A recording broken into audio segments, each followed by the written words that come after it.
Good afternoon, everyone. I would like to call the meeting to order. Thank you all for being here and welcome to the meeting of the Nevada Youth Legislature. Before we get started, I would please like to ask Tina to take roll.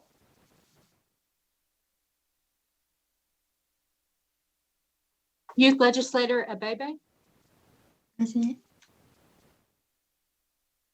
Youth Legislator Atwood. Present.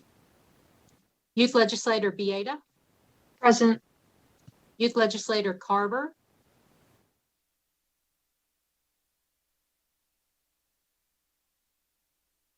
Youth Legislator Chundu. Youth Legislator Craig. Youth Legislator DeVoren. Present. Youth Legislator Espinosa de los Monteros. Present. Youth Legislator Fournier. Present, and Youth Legislator Craig has notified me that she'll be around half an hour late due to the fact that she just got out of school and she lives far away. All right, thank you. Youth Legislator Goines. Present. Youth Legislator Kincaid. Present. Youth Legislator Melendez. Present. Youth Legislator Moassasi. Present. Youth Legislator Palmer. Present. Youth Legislator Springer. Present. Youth Legislator Valenzuela. Present. Youth Legislator Wong. Present. Youth Chair Haley Meskel. Present. I'm going to go back and check on Youth Legislator Carver. Present. Thank you. Youth Legislator Chundu. And Youth Legislator Craig will be late. That's it. Thank you. Thank you so much, Tina, for calling roll. Before we start the meeting, I would just like to please remind everyone to click unmute and identify yourself for the record when speaking. Please mute yourself when you are done speaking. I would also like to ask everyone to please turn off your cell phones as well as other devices that may be a distraction. Please note that this meeting is being recorded and uploaded to the legislative site. Keep in mind that as you deliver your testimony and ask questions of the presenters. At this time, if anyone would like to provide public comment, please remember to identify yourself for the record. To ensure that everyone has an opportunity to speak, I would like to ask anyone speaking during public comment to please keep your comment to no more than 3 minutes and to try to avoid repeating comments that have been already made. Remember that there will also be another period for public comment at the end of this meeting.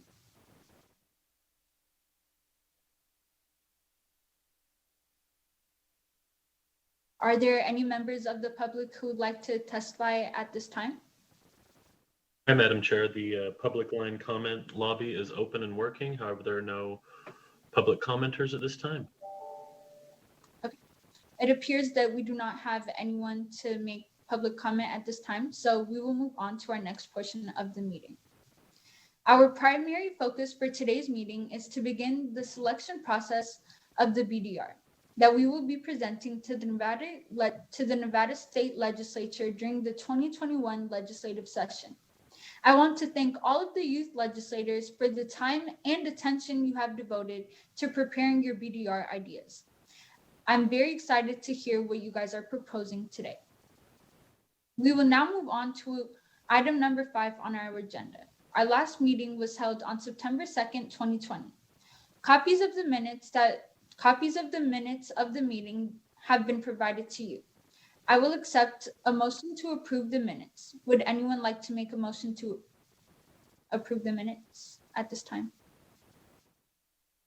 Legislator Fournier for the record, and I move to approve the minutes. Thank you. Youth Legislator Fournier has moved to approve the minutes for our last meeting held on September 2nd, 2020. Is there a second to that motion? Youth Legislator Bieda for the record. I second that motion. Thank you, Youth Legislator Pieta has seconded the motion. Is there any discussion on the motion or regarding the minutes? Okay, at this time, I would please like to ask Tina to take roll for the minutes, for the motion of the minutes. Youth Legislator Abebe? Please say yes or no to approving the minutes. Youth Legislator Baby for the record, yes. Youth Legislator Atwood? Youth Legislator Atwood for the record, I state yay.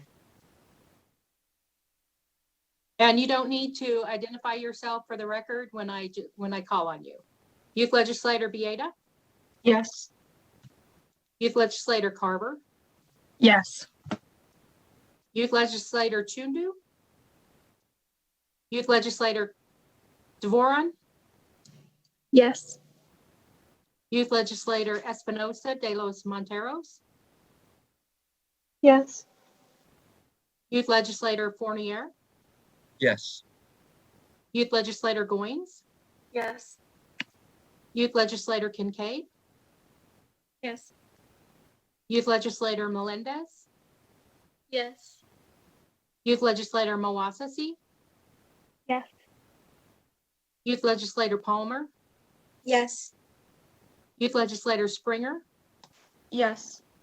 Youth Legislator Valenzuela? Yes. Youth Legislator Wong? Yes. Chair Haley Meskel? Yes. That's unanimous. Okay, the motion carries unanimously and the minutes are approved. Next on our agenda is an update from Youth Legislator Carver. At the February meeting, we selected Youth Legislator Carver to consult with the Nevada Association of Student Councils on the selection of a student to serve on the Board of Education. Youth Legislator Carver will now give us a report on how that went. Whenever you're ready, Youth Legislator Carver. Thank you. Youth Legislator Carver for the record. So the student member that was appointed, his name is Alex Gallegos. He was the preferred candidate of the committee, and his experience in student council was unrivaled out of the pool. He spent 7 years in student council at his school, at his middle school, with 3 different leadership positions. He's an active member of every social facet of his school. He's in the GSA, he's in the Latino club, he runs track and field, and he's served on the student advisory council to the board prior to this. And he had been in it for a year. He was already well versed in the runnings of it. And some of his most important issues, which the selection committee were very moved by, were on funding educators, the effects of standardized testing on the mental health of students and how we can curb that, and on the environmental impacts of schools. He's such a well-faceted, well-rounded person, and I'm, on a personal note, I'm very happy that he was appointed. He was such an amazing candidate. He's a very kind person, but he'll do quite a bit of good. And as of now, on a more recent note, because of coronavirus, the only, oh gosh, how do I put it? The only motion that they've been able to go through is on canceling their biggest event and moving it to 2021. So it's kind of unfortunate, but needed to happen. But thank you again. It was a wonderful selection process. Thank you so much for your insight, Youth Legislator Carver. That brings me to agenda item 6, which is the selection of the 7 bill draft requests, which we will refer to as BDRs. Before we get started, we have a change to our list of BDRs. The legal division has indicated that BDR 6 and 9 have overlaps. So Youth Legislator Fournier has decided to withdraw BDR 9 from consideration and become the primary co-sponsor of BDR 6. They have the opportunity to present and answer questions together. Youth Legislator Fournier could still choose to co-sponsor another measure. At this time, I would like to ask each youth legislator to please give a brief explanation of your proposed BDR. You will have 2 minutes. After each presentation, youth legislators will have 3 minutes to ask questions about the BDRs. A list of BDRs was emailed to you. We will take each of the BDRs in numerical order. While you are listening to each idea, please consider which ones you would like to see move forward to our next agenda item. When it comes time to vote, each of you will have 3 votes. So please think about which BDRs are your top 3. Additionally, each of you has the opportunity to co-sponsor one BDR. Please think about which BDR, if any, you would like to co-sponsor. Let's get started. Youth Legislator Abebe, would you please start by providing a brief explanation of your BDR? Youth Legislator Abebe for the record. Good evening, everyone. As of January 2019, out of an estimated 7,000 experiencing homelessness, over 1,000 are unaccompanied young adults. According to the State of Homelessness in America, the study reports that Nevada is 9 on the list of states with highest homelessness rates. There are over 7,000 homeless people, and yet there are only 2,000 beds available. With limited beds and aid, homeless youth are more vulnerable to human trafficking than the average youth. These youth have nowhere to go, have no money, and they would believe what anyone says, and this makes them more susceptible to being trafficked and taken advantage of. From reading many reviews and stories of youth's experiences in these existing youth centers, opening a new youth shelter with more beds and better staff will be more beneficial to the hurt youth. These situations can be physically, mentally, and psychologically traumatic to developing youth. And if there's better care and support for homeless youth, then Nevada's rate of youth trafficking will go down, and the youth will hopefully grow up to give back to our community. My idea is to utilize and renovate empty buildings to accommodate homeless youth from all areas of Las Vegas to reduce the rates of youth sex trafficking and youth without shelter. I want to give homeless youth shelter, clothes, support, and a place where they would feel comfortable. My proposal aims to provide a safe environment where homeless youth can receive the aid and family-like setting they need. They can be provided with support groups, opportunities to better their lives, and courses and information about sex trafficking, drugs, and other dangers in the world. I want this program to strengthen these youth so they won't be lured into the lies sex traffickers promise them. I hope you choose my BDR so we can help hundreds of teens our age get the life they deserve. Thank you. Thank you so much, Youth Legislator Abebe, for your insightful proposal for the youth in Nevada. Are there any questions time about her BDR? Youth Legislator Carver, for the record, I do have one question. What would your funding look like? Do you have a rough estimate? Where is this money coming from? Youth Legislator Abebe, for the record. My BDR will require government funding for renovations of old buildings instead of building new ones. I'm not sure exactly the numbers, but I can look into it and get back to you. And some of the costs can also be lowered because local organizations could donate food, beds, personal hygiene products, and other necessities. And schools could also have food and clothes drives to donate.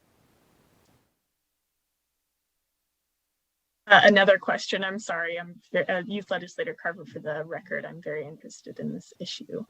How is this the Eddy House? Have you looked into this? What are the similarities? What are the overlaps? Why start renovating new buildings? Why not go into programs like the Eddy House? I want to see your thinking on this. I'm very interested. Thank you. Thank you, Youth Legislator Abebe, for the record. I've read many stories and reviews online about youth's experiences in the already existing homes, and they've said that they weren't supportive, they were treated like they weren't important, and they were they weren't given the enough support they need. And I chose to renovate buildings because I was driving by like around North Las Vegas and I seen many empty buildings. And instead of like using more money to build new ones, we can just renovate those, add more beds, and like have it accommodate the youth. And I'd also like to have better staff and volunteers because from the stories I've read, they've been saying like they felt neglected and not supported at all, and they've been kicked out many times for not understanding certain things. Youth Legislator Vieta for the record. Hi, so I'm just wondering who's regulating the safety of these areas. Is it like law enforcement, other public employees, are they volunteers, and who trains them? Legislator Vieta for the record. When I was reading the stories, they're mostly social workers, and the people that they say neglected them were security and patrol officers. And so I'm not sure who trains them, but I can look into it and get back to you. Legislator Vieta, you can ask your follow-up. Okay, really briefly, do traffickers know where these old buildings are located? Like, can't they just come back to where these people are sheltered and still plague them with whatever they do? Whether that's like drugs or sexual trafficking, etc. Legislator Vieta for the record. I'm not sure if they know where these buildings would be, but with the courses available, like seeing the signs of sex trafficking, drugs, and like other dangers of the world, like I stated before, I hope like the youth wouldn't be lured into those situations. I'm also thinking like more security and patrols could be outside to spot suspects of like sex trafficking. It appears that Youth Legislator Melendez had a question. You can ask your question at this time. The time is up. Unfortunately, the time is up right now. However, the next BDR that is proposed is Youth Legislator Outwood. So I would please like to invite Youth Legislator Outwood. Before we get started on that, can, during question and answer time, put your answers into the chat so we can take them in the order that they're asked. Tina, really quickly, do you want them to put their questions in the chat and then the Youth Legislator answer their questions? Or do you want them to unmute and ask as well? I'd like them to unmute and ask as well. Thank you, Honorable Chair. Now, I'd like to paint a picture first of where I'm coming from with this BDR. So I'd like each and every one of you to think about the worst teacher you have ever had. And I don't mean to say that in the sense of like the teacher that gave you extra homework on the weekend. I'm talking about somebody who's going through with terrible misconduct, inappropriate conversations with students, other such harassing things. And my question is, was that dilemma ever acknowledged? Even if a report was filed, even if you brought this to a dean or an assistant principal, people you know of that brought this to administration, was it properly dealt with? Or did you get a token response of, we'll look into that? I've had some experiences with this. I know people that do. And I feel like it's so frustrating for so many students to know that the overwhelming majority of people I've talked to about this issue, they can say, confirming to me, no, it has not been resolved. We are ignored. We get these token responses and nothing changes. That is what the solution is with my BDR that I would like to make. And the whole idea is to create a universal official report statewide that every school district has authority over. And this can come in a physical or online variety, whichever is best for the student, the parent, the teacher, whatever it is. And the whole idea is that they have a 30 business days, minimum to respond to the report after it's been officially filed. And if they fail to do this, to give a proper response, then they could face fines and warnings. and even perhaps after numerous times up to loss of their job for failing to uphold their duty in the administration of a school. And I believe that, in all seriousness, that our learning environment is greatly diminished if we know that a teacher or an administrator that is failing in their duty to strengthen the environment cannot simply be dealt with. They can't be held to account. It feels like that. It often ends up like that. And I believe that we can go forward with affirmative action on this issue in which we can penalize such abhorrent behavior once and for all and create the environment that this state holds dear. I'll take any questions. Thank you, Honorable Chair.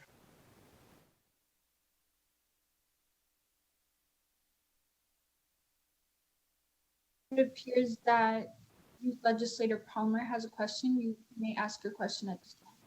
Youth Legislator Palmer, for the records, I was just wondering, where would this fine money go to? The money that schools would be required to pay, or would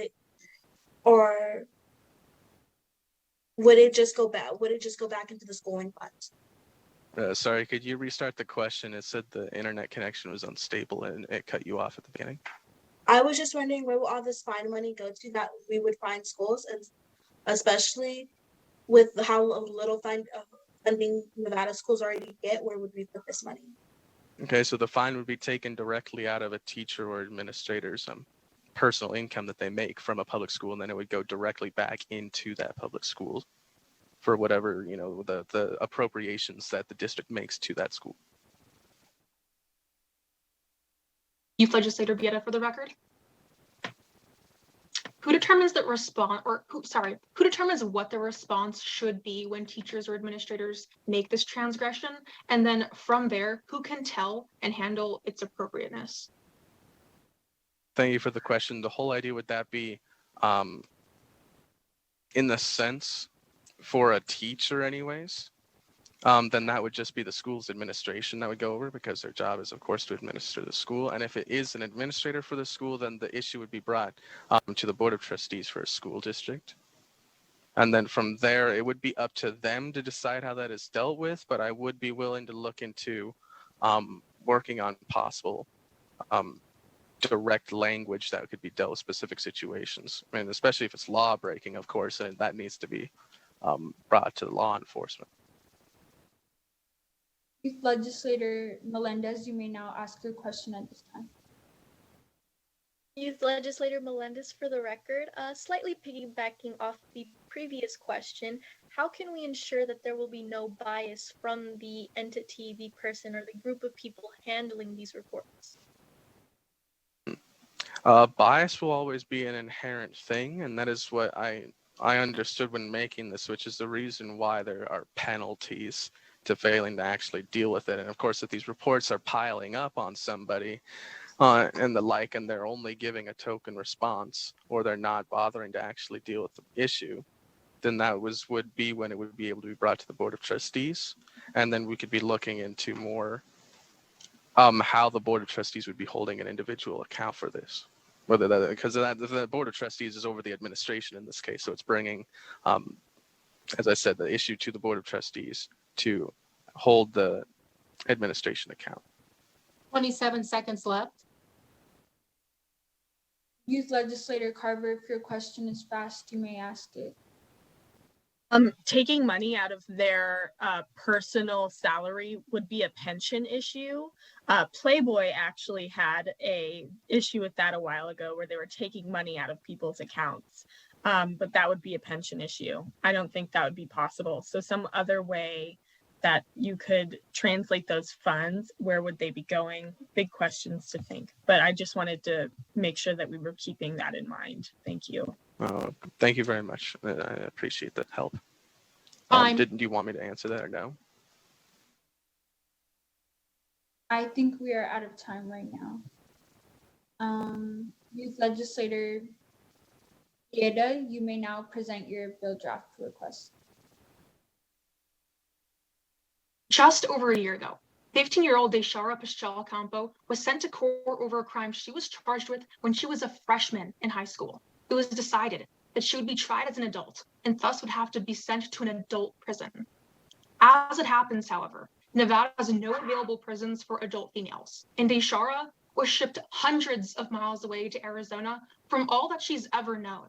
But girls like Ishara have a family, have a home, and have a life left to lead. Cases like hers expose a much larger flaw within our own justice system. In Nevada, teenagers as young as 13 years old can be charged as adults for certain crimes, but our system cannot humanely process these individuals. The only way we can protect these juveniles is by joining 46 other states and by raising the age for adult certification for minors.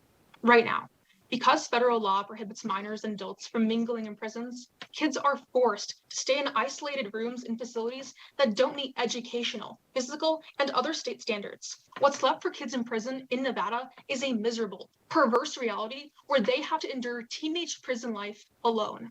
The worst part is, these impacts aren't even just psychological, they're tangible, and they follow these youth until the day they die. These kids' adult records can be tainted even before they graduate from high school. Records like these impact things like employment desirability and housing eligibility without ever needing any other context. Their adult life is over before it can even ever begin. This bill switches that narrative. By prohibiting juveniles from being charged as adults in Nevada, they can serve their sentence among their peers in centers that meet state standards for education, physical activity, and facility conditions. Juvenile offenders can be tried without the implication that they are dangerous and reckless adults while not being adults themselves. Their reintegration into society can be viewed as a blessing, not a fight against a system that already works against them. When these youth need us most, we put them out of sight and out of mind. Today, you can choose to advance a bill that raises the age of minors for adult certification. Are there any questions at this time? It appears like Youth Legislator Kincaid has a question. You may ask your question at this time. Youth Legislator Kincaid, for the record. I was wondering, so would any crimes be excluded? So like murder or drugs, like would any of those be excluded?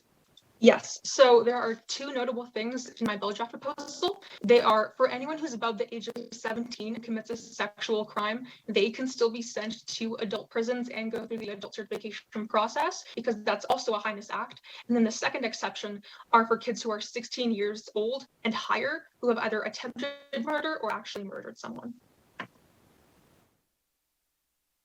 Thank you, Youth Legislator B. Are there any more questions at this time regarding her bill draft request?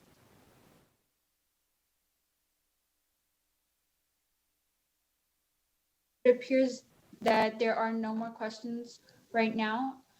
The next bill draft request will be presented by. There's a question. Oh. Okay. Youth Legislator Carver. Sorry, I did not see your message. You may ask your question at this time.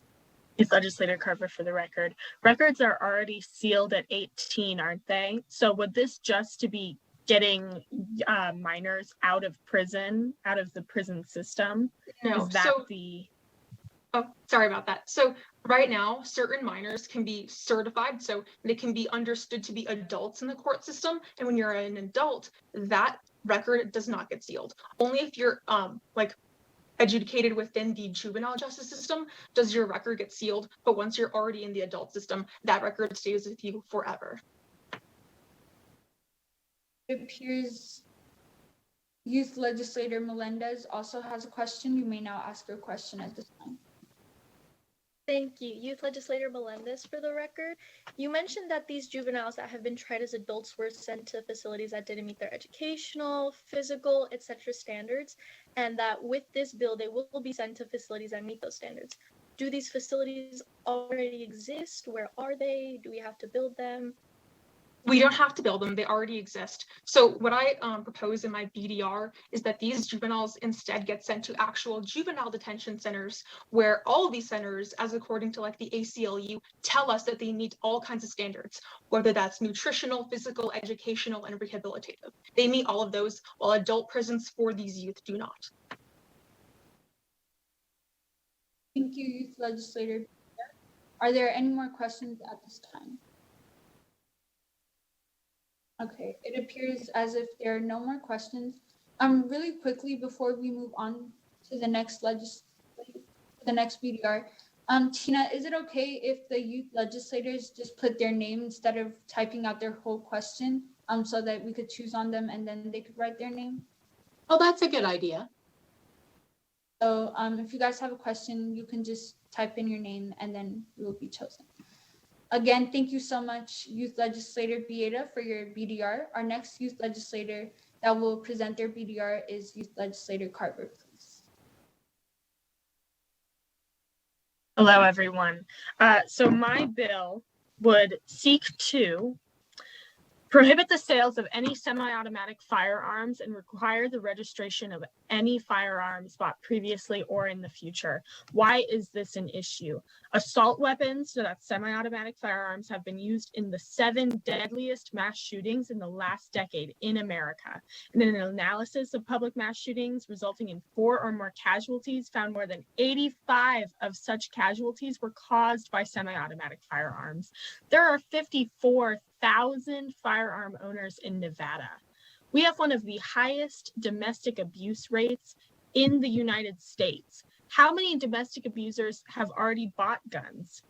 Our federal background check isn't good. That's another issue.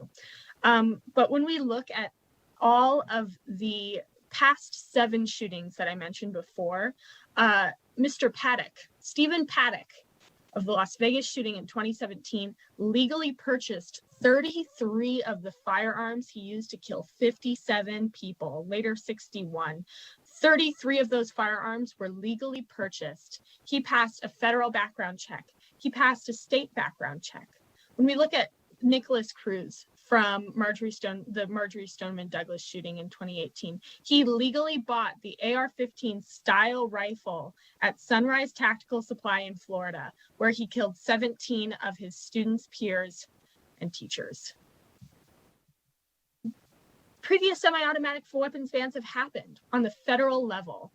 It happened from 1994 through 2003. And what this bill would seek to do is not prohibit the possession of semi-automatic firearms, but prohibit the buying, selling, or grandfathering. So let's say that your grandpappy dies and he gives you his AR-15. Thanks, grandpappy. But 1994 to 2003, crimes on the United States level went down 32% when involved with a semi-automatic rifle or semi-automatic firearm. There are several states that now have comprehensive semi-automatic weapons bans, from New York, California, Hawaii, District of Columbia, Connecticut, New Jersey, Maryland, and Massachusetts. And on the registration side, Thank you. Thank you, Youth Legislator Carver. It appears like Youth Legislator Bieda has a question. You may now ask your question at this time. Thank you. So gun sales already happen covertly at places like gun shows or like between neighbors, for example. What is the impact of your piece of legislation on gun sales that happen in secret? Those are illegal. And gun shows, we've already had an NRS go through, I think, the last legislative session that banned those gun shows. This was a pretty big deal, but I can send you some of the full comprehensive list. Thank you, Youth Legislator Carver. Next, Youth Legislator Palmer, you may ask your question. This sounds very straightforward. I just don't understand. I know as youth legislators, our focus is mainly the youth. So I'm wondering what this bill has exactly to do with the youth. Because as it is now, most mass shootings that includes the youth are usually illegal guns. They're usually illegal guns used. Looking at the mass shootings pertaining to youth, when we look at Marjorie Stoneman Douglas High School, that was a legally obtained semi-automatic firearm. When we look at the Santa Cruz shooting, that was a legally obtained firearm being possessed by an 18-year-old. Thank you, Youth Legislator Carver. Youth Legislator Atwood, you may now ask a question. Thank you, Honorable Chair. I have a question in regards to, it points more towards Shanta's question. Youth Legislator Palmer's question.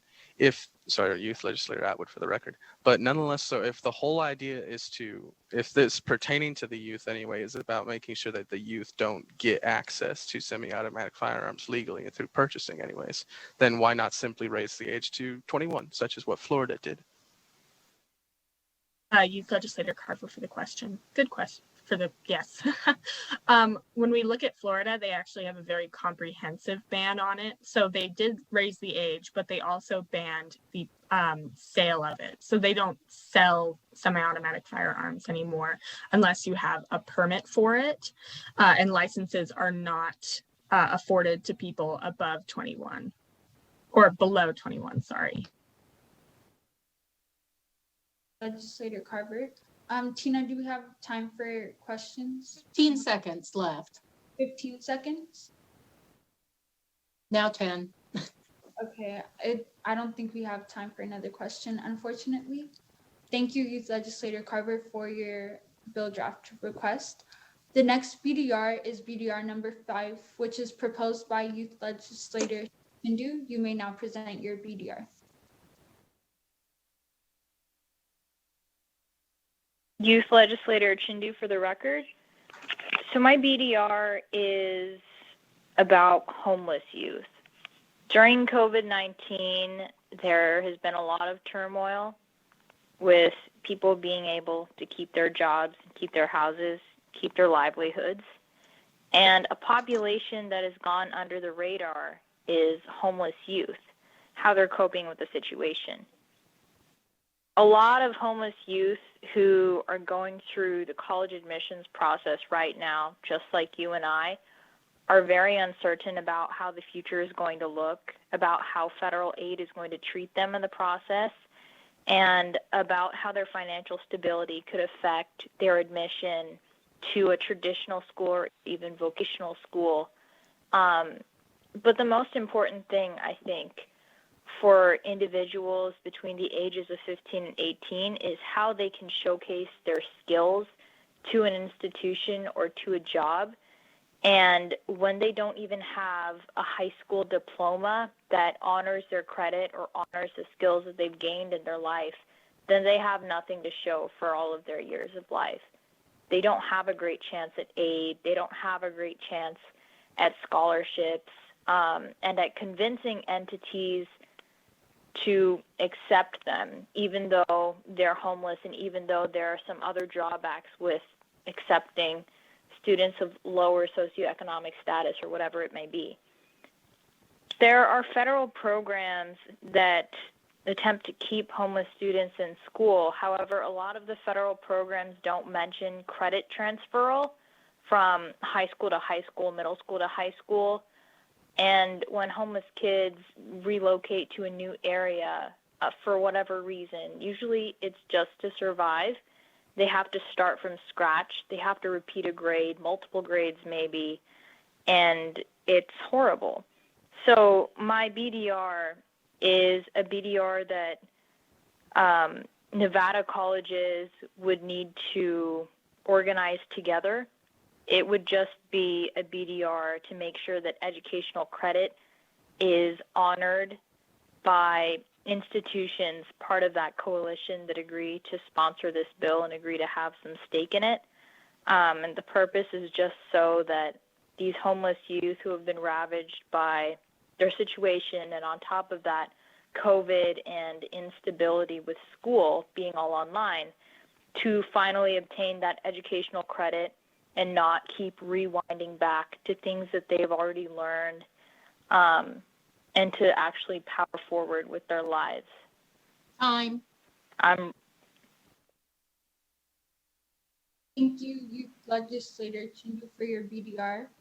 Youth Legislator Melendez, you may now ask your question. Youth Legislator Melendez for the record. I'm a bit confused. I looked at the compiled list of BDRs and it says your BDR has to deal with making it a crime for a person under the age of 18 to sleep outdoors, including with and without a limitation on the side of a street. What does that have to do with the transfer of school credits? Is there a mistake? I believe my BDR has two proposals. That was a discussion of context, the homeless ordinance. But I can discuss this further with Tina or Senator Wiener as to how my BDR appears. But the idea of the BDR was conceived at first because of the homeless ordinance and the effect it had on homeless youth, forcing them to relocate and getting into that educational credit problem. But the solution really to part of youth homelessness in Nevada would be making sure that they stick to their studies and making sure that they have some real backing from that. So that's what my BDR hopes to accomplish. And the problem that I was looking at to decide what this BDR would be was the homeless ordinance. Thank you, Youth Legislator. Going off what Youth Legislator Melendez asked, I have a question. If one of your proposals also includes making it a crime for the youth to sleep outside, instead of helping them with their studies, would it not make them go to jail if they don't have a place to stay? Or does your bill also include giving the youth under 18 a place to stay, maybe a homeless shelter if they are found on the street? So homeless shelters are already experiencing a lot of traffic, especially from homeless youth. So that's good because they're going to the services that they need. So I don't think it's wise to enforce law enforcement to take homeless youth places, because a lot of the times when law enforcement approaches these youth and seems very apprehensive, sometimes the youth are on edge.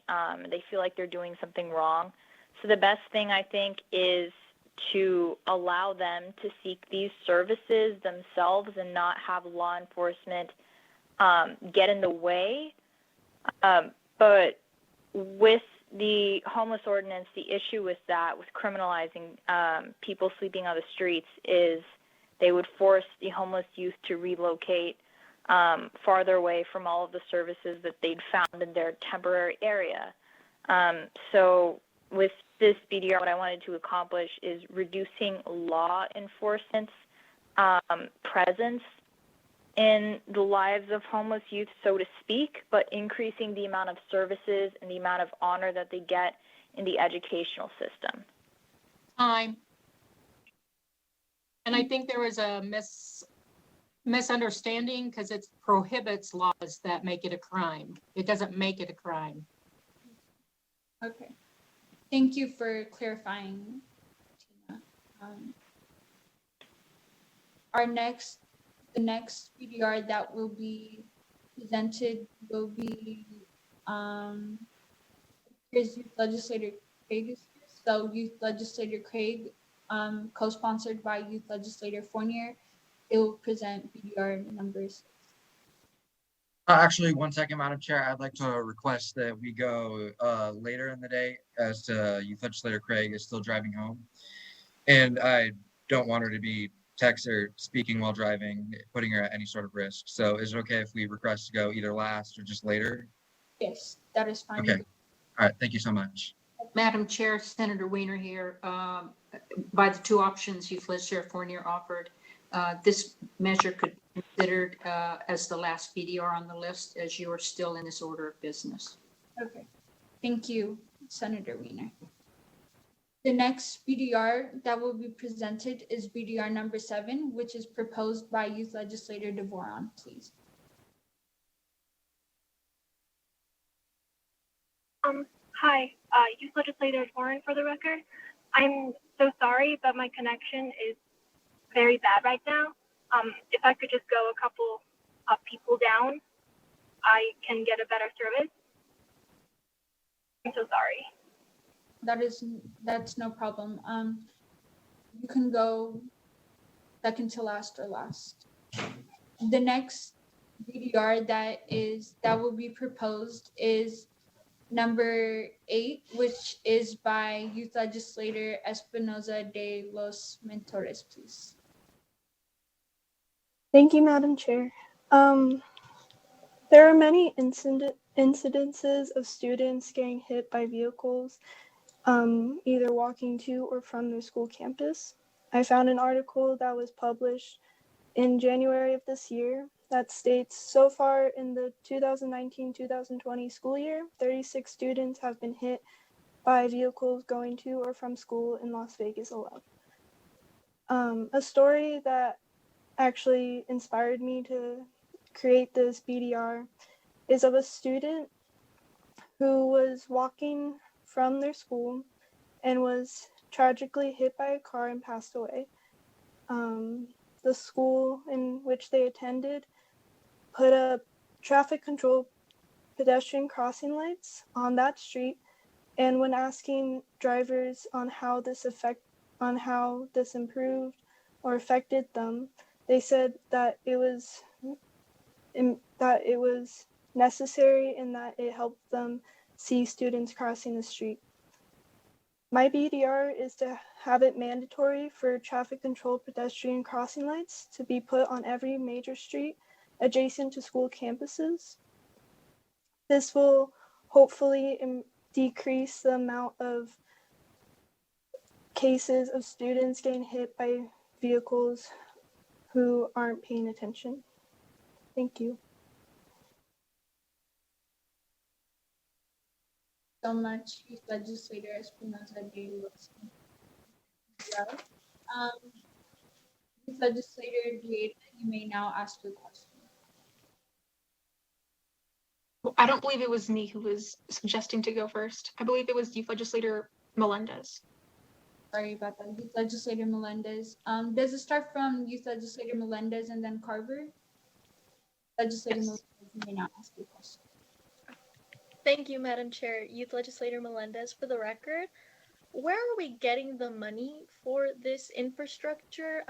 I'm sure most of us realize we're going through a huge fiscal crisis right now. It's very unlikely for bills involving a fiscal impact to be passed. So how can we address this? How can we better advertise this to the actual legislature for them to pass it if this bill does get passed? Thank you, Legislator. Hopefully, advertising this as a safety issue will make us be able to raise money to make this BDR possible. Thank you. Carver, you may now ask. Thank you, Madam Chair. Youth Legislator Carver, for the record. Of a rough estimate, how many crosswalks are there and how expensive is each crosswalk going to be? Because that's a lot of money for the Safety and Transportation Department. Thank you. There is at least one major street across adjacent to school campuses, so it won't be as expensive as putting it in every single crossing walk.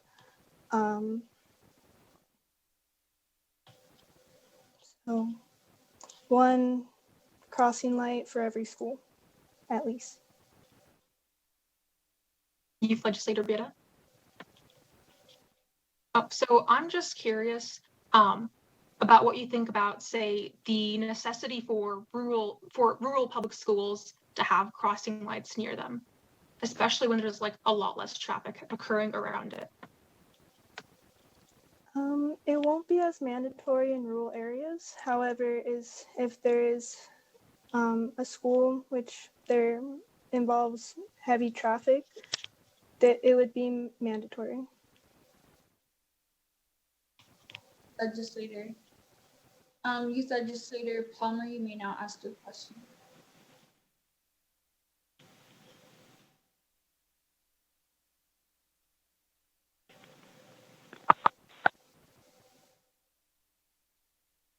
Legislator Palmer, would you still like to ask your question? You are muted, Ms. Palmer. It's me every time, even 4 weeks after school has started. Youth Legislator Palmer, for the record, I would like to just wonder, what would you feel most important would it be mainly Las Vegas schools in the southern Nevada area have this, or would it be all of Nevada? Thank you. I know from in northern Nevada, there is a lot of streets, which are busy, so it'd be all of Nevada. Time. Thank you so much for presenting your BDR. The next BDR that will be presented is BDR number 10, which will be proposed by Youth Legislator Goins, please. Thank you, Madam Chair. So as youth living in 2020, it has become evident that our future is uncertain, to say the least, with so many unexpected happenings and constant changes surrounding us. And with this fact considered, it can be difficult to focus on what we need to do in order to build a stable and better future for ourselves and the younger generations that follow. However, there is one particular future that is almost certain to occur if we don't choose to take action now. This future that I am speaking of is a world that is uninhabitable for us humans, and this future does not care about our differences or any different mindsets that we may hold. This future will negatively affect each and every one of us and will destroy our one home as we know it. And the only way to prevent this destiny from happening is to act on the climate crisis and take steps in order to halt this fast approaching ruination.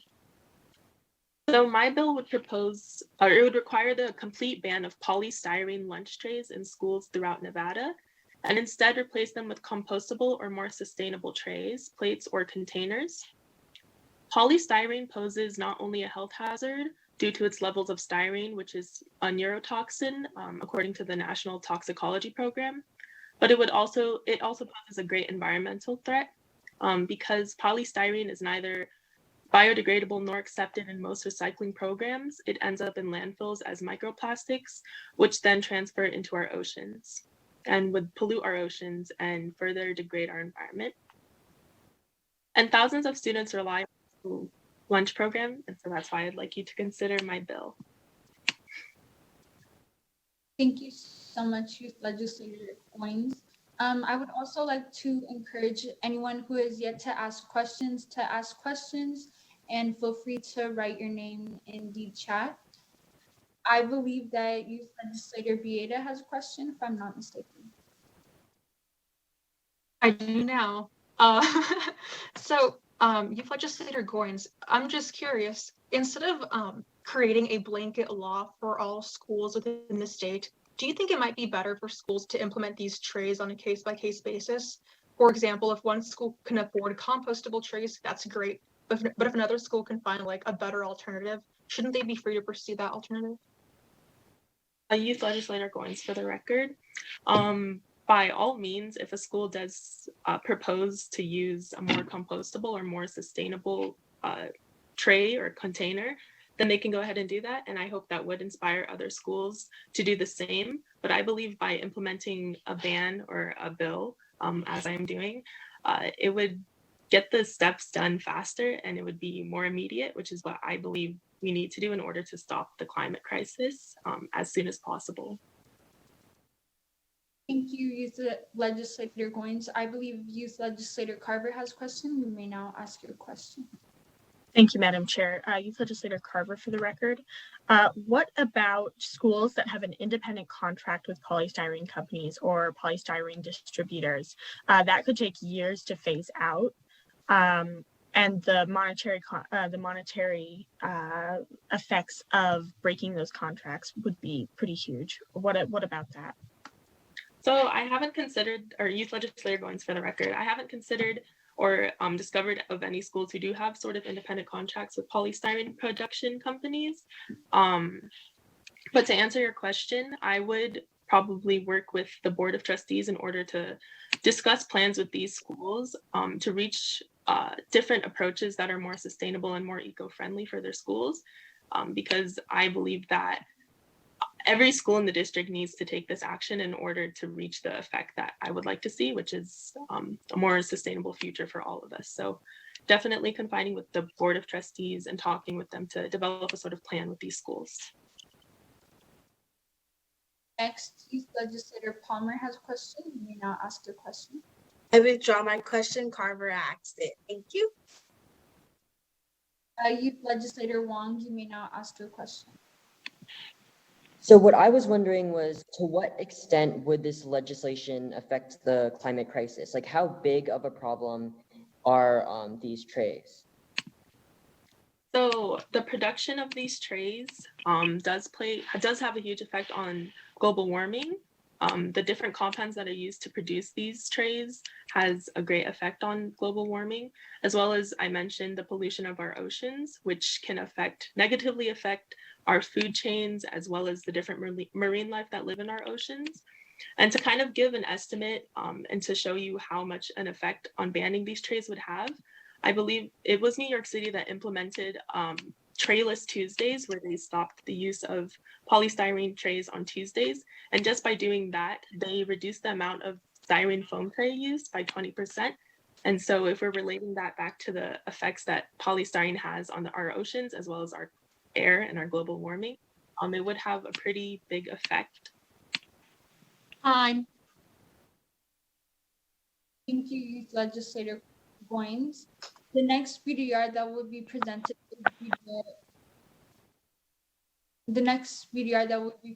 is BDR 11, which is my BDR. The bill that I am proposing is adding ACT and SAT test prep in the English curriculum for both sophomores and juniors. I'm proposing this bill for two reasons. The first and most important reason being at the request of most of my constituents. I did a survey and many of my peers, youths in the Clark County School District feel as if they are underprepared for the ACT and SAT, causing mental health issues and a lot of stress on the day of the test. Secondly, I have also seen firsthand how hard it is to get information about the ACT or SAT, as it is very expensive. As a first-generation college student myself, and I have talked to many first-generation students in the Clark County School District, they did not have the resources that they needed in order to succeed for this test, causing them a lot of stress. And they relied on ACT test preps, which is very expensive. Even when the school offered a fee waiver for an ACT boot camp, it was still $150 just simply for the boot camp, which some students simply just cannot afford. As a junior taking the ACT, many people did not feel prepared. Some schools do not offer CERT and programs of that sort in order to prepare students.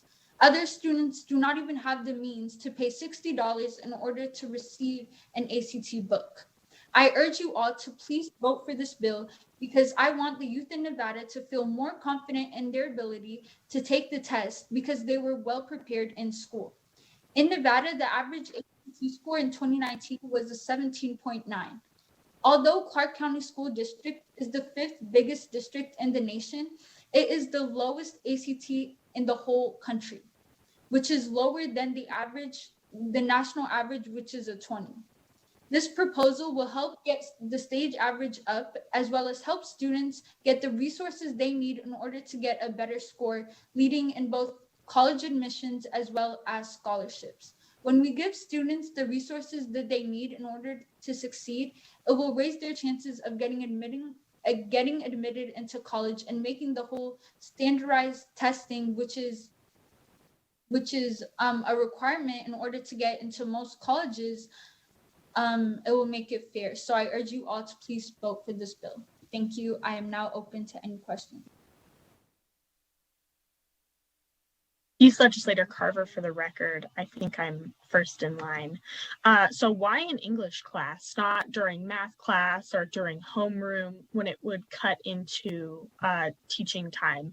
And why do you think that English teachers are trained in the math portion of the SATs? How would that translate into a modern day school? That's a good question. I apologize for saying English class. Once I sent it to the legal advisories, they changed it, and it's not just an English class. It's a class that students can take, a required course or an elective. So if students do not feel the need to take it, they don't have to take it. So I apologize. It's not just English class. Youth Legislator Viera.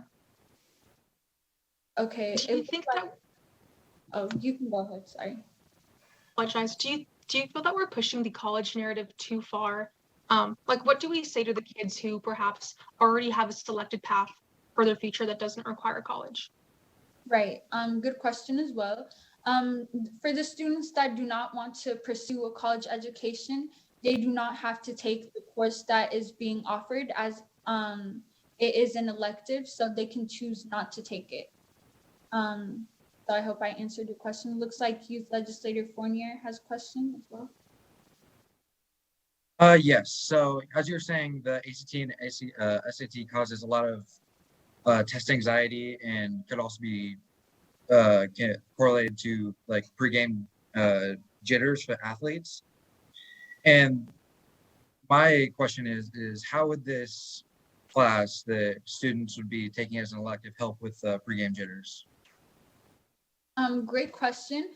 On the survey that I did, many of the I apologize. Many of the youth, they said that they felt underprepared, which is what caused their stress and anxiety because they did not know what to expect or how to take on the test before they took it. And they felt that if they were more prepared, a lot of the stress would go away. So I hope I answered your question. Looks like Legislator Palmer also has a question. Youth Legislator Palmer, for the record, I'd just like to implement that with the fee waiver for the ACT. They offer a free mobile course for you to take to equip. So and it's offered to majority of schools have these fee waivers. So why would we need a class for it? Because a lot of students don't end up meeting the ACT. I'm sorry, I didn't hear the second part. With the fee waiver, what is offered? It's an online prep program that you can do as an app or on your computer. Right. That comes with the ACT, but some students do better on the SAT than they do on the ACT. And I'm not sure if the fee waiver for the SAT also requires that. And in addition, some students don't have access to internet or a computer at home. So having the course at school will give them the opportunity to learn at school with the rest of the courses as well. Okay, I'm sorry I couldn't get to Youth Legislator Carver and Foran. I hope I answered your questions. The next youth legislator that will be presenting their BDR is BDR number 12, which is proposed by Vice Chair Kincaid, please. Youth Legislator Kincaid, for the record. I don't really know how to start this, but okay, so a lot of us now since we're all seniors, most of us, I believe, we're all planning on going to college, and I'm sure I'm not the only one who's very stressed about trying to afford college. And so basically what my bill is proposing is making like essentially college cheaper by the colleges either removing some courses or different activities that a lot of students don't really like use a lot. So that would knock down the price of tuition and everything, and implementing that the schools already have the textbooks available for you and everything, so you don't have to pay for them. And a lot of students are always pressured to go to college, and a lot of high schools like grieve into your head that you have to go to college or you won't have a life, like you won't be successful. And a lot of people don't really start working until the end of their junior year, the beginning of their senior year, so they don't have that much time to even save up and prepare for college. And plus, even when they are working, they're only most likely making minimum wage, which still isn't that much. So, yeah. Thank you so much, Vice Chair Kincaid. It appears that Youth Legislator Carver has a question. You may now ask your question at this time. Thank you, Madam Chair. Youth Legislator Carver, for the record, are you proposing that colleges drop prerequisite classes? So, well, yes and no. So if there's like how each college has like their majors and everything, if they're under 5% that the students out of 10 don't major, and I think that they should drop the class because it's just adding extra prices that students don't really need to be paying for.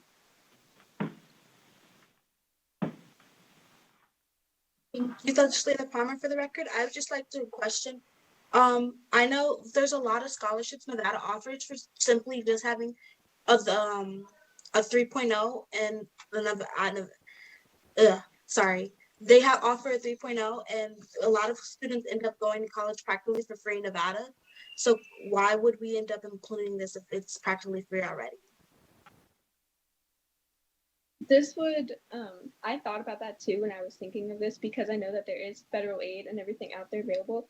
But the thing is, a lot of people don't really take their time to apply for scholarships. And if they don't, then that's kind of on them. There's not really much that we could do about that. And for the people with trying to get like financial aid or grants or loans from the bank and everything, it basically depends on your parents' income. So just even if your parents make a good amount of money doesn't mean that they will help you or support you when you're trying to go to college. So you're kind of like stranded on like a little island. But this would basically be made priority toward like the people who can't afford going to college. If that makes sense. The next question is Youth Legislator Melendez. You may now ask your question. Legislator Melendez, for the record, it's not unbeknownst to us that universities, one of their primary goals is to make money. It was very evident with this whole pandemic. Schools remained open because they wanted to make money. How are we going to deal with these universities in Nevada if they become upset that we're asking them to make less money? That's a really good question. I never really thought of that, so thank you for that extra perspective. I honestly don't have an answer for that, but I will look into it and I will give you a response on that. Youth Legislator Chindu, I don't have access to a keyboard, so I can't type in a chat, but I would like to ask a question off of that line of reasoning. You may ask a question. Thank you, Honorable Chair. Youth Legislator Chindu, so is this an issue that we necessarily have to do through the legislature, or could we perhaps contact the colleges themselves and work something out so that the courses that they drop will be courses that aren't of any value to them? I do understand where Youth Legislator Melendez is coming from, but I also recognize that if there's a class being offered and only 3 students are taking it, isn't that a burden on the school that they would like to get rid of? I'm having a hard time understanding the last part of your question. Do you mind like restating it in different words? Yes. Sorry. It's time. Legislator, Vice Chair Kincaid, thank you so much for presenting your BDR.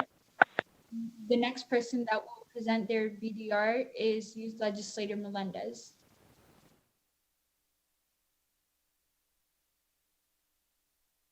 Hi. Our fellow youth have never been as exposed to issues of race as they are today. I know you have seen it and you have felt the impact. I know I have. And with this comes our need as representatives of our peers to fully and accurately represent their needs. And the need to address racial injustice, more specifically, racial disparities in our juvenile justice system, cannot be denied. Minority youth disproportionately outnumber those who are white at every stage in the juvenile justice system. Nevada has the 6th highest rate of student arrests in the nation, according to the ACLU. In Clark County, Black and brown youths make up 76% of all juvenile cases referred to the DA's office. Within the last 3 years, Black youth have accounted for 43% of police referrals, while only making up 17% of the student body.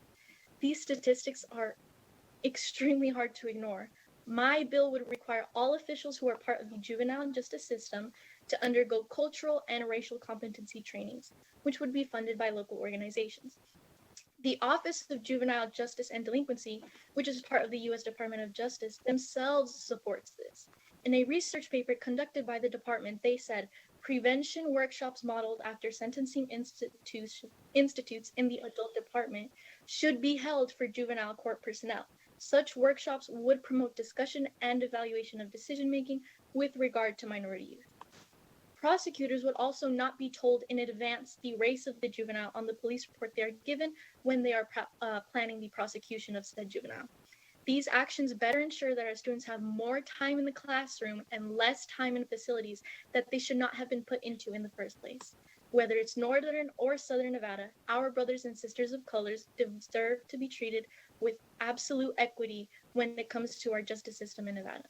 You can make that happen.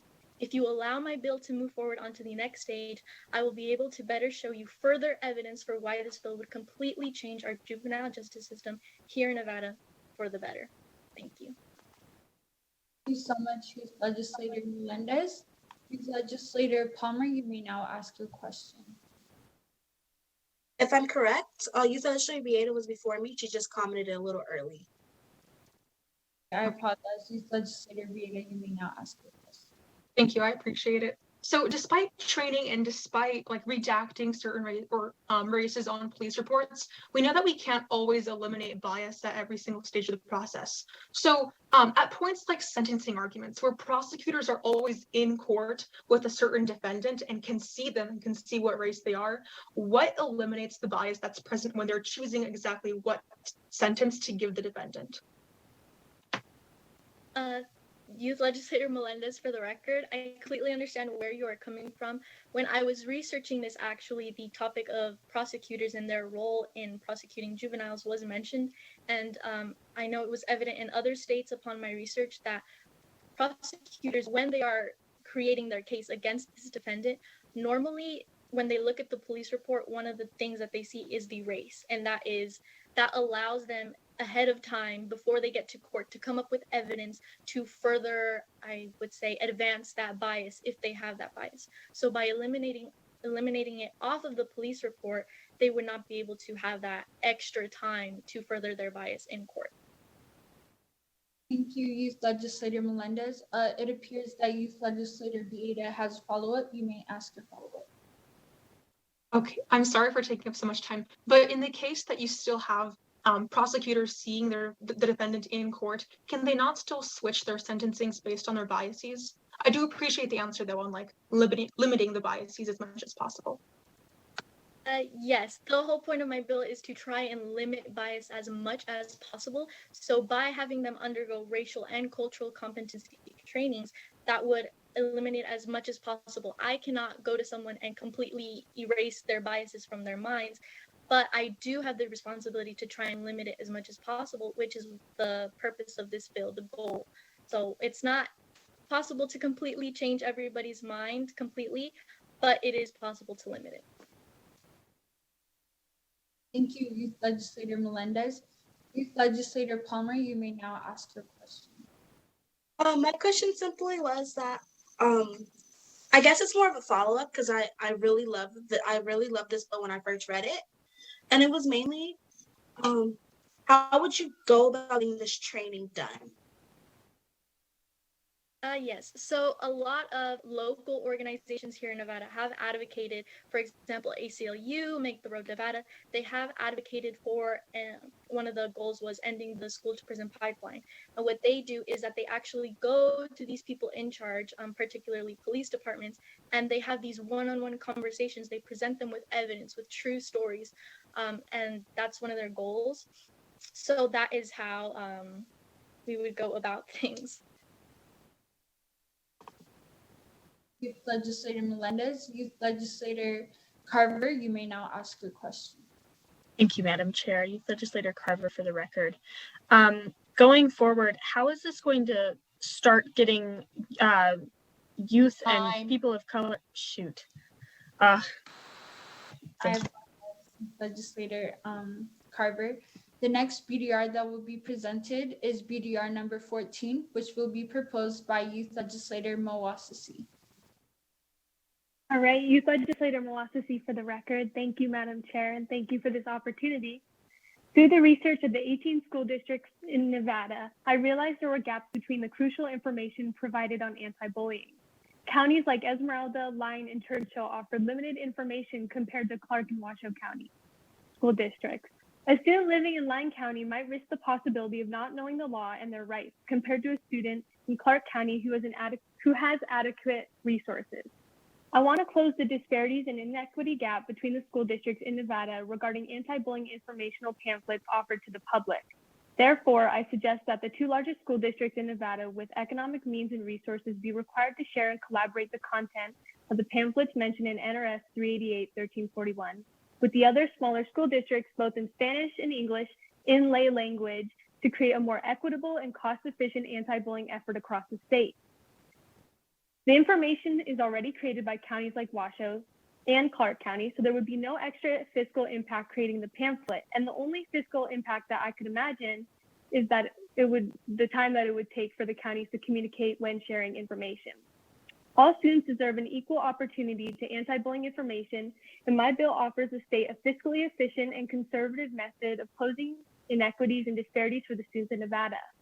I personally believe that it is unfair that a student's demographic determines their access to crucial information such as understanding their rights and being able to identify bullying situations.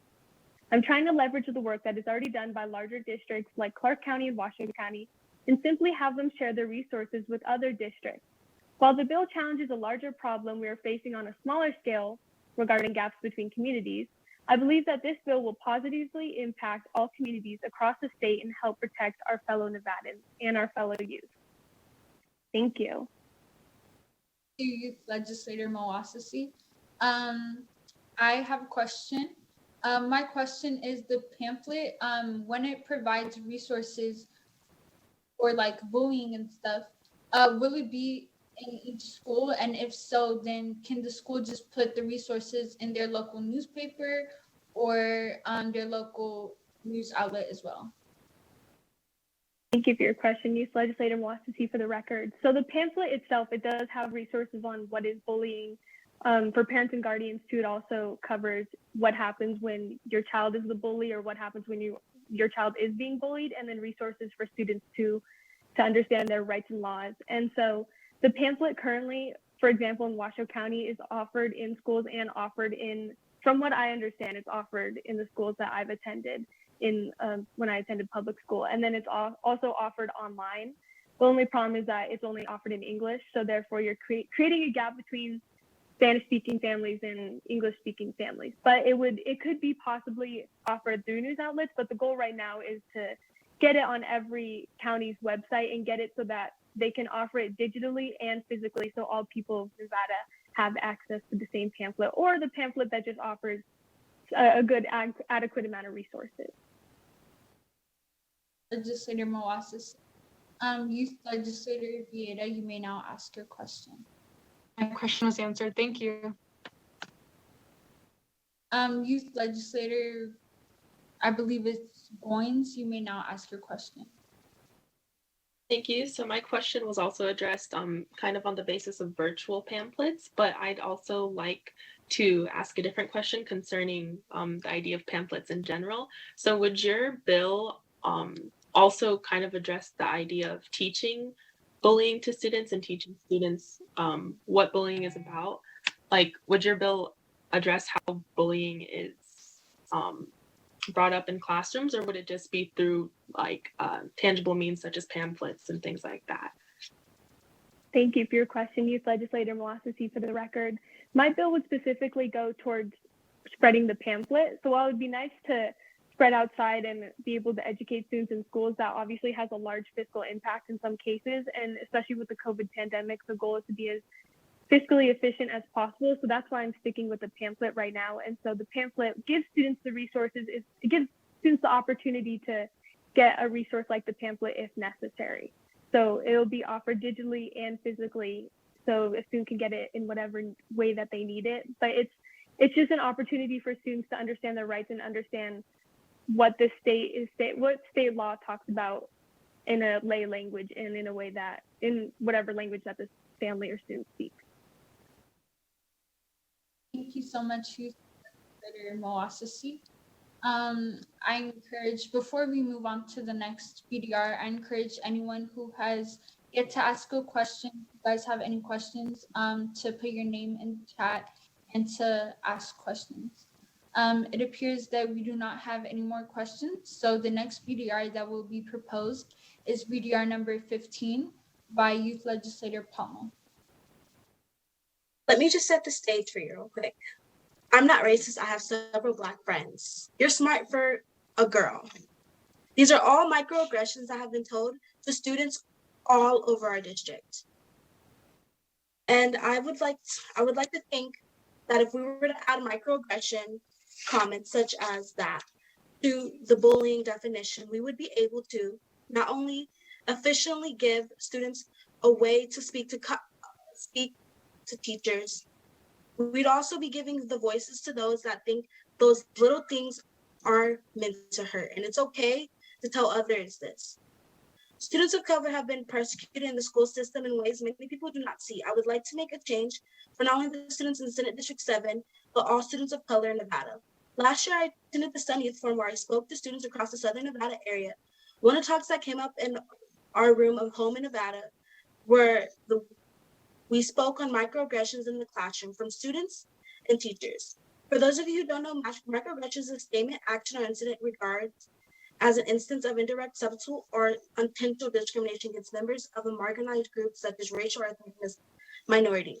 Students spoke to me and told me their stories, such as how they were told that they were surprised they got into a CTE school simply because they don't look like they were smart enough.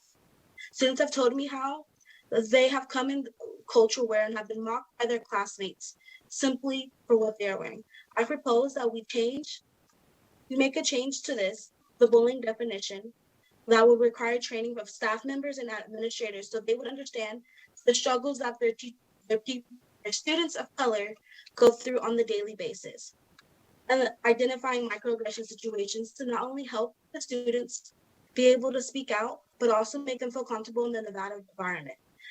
Nevada houses thousands of students of color, and I think that this bill would definitely give us a helpful way of making them feel better here. I will be taking any questions now. Thank you. Thank you, Legislator Palmer.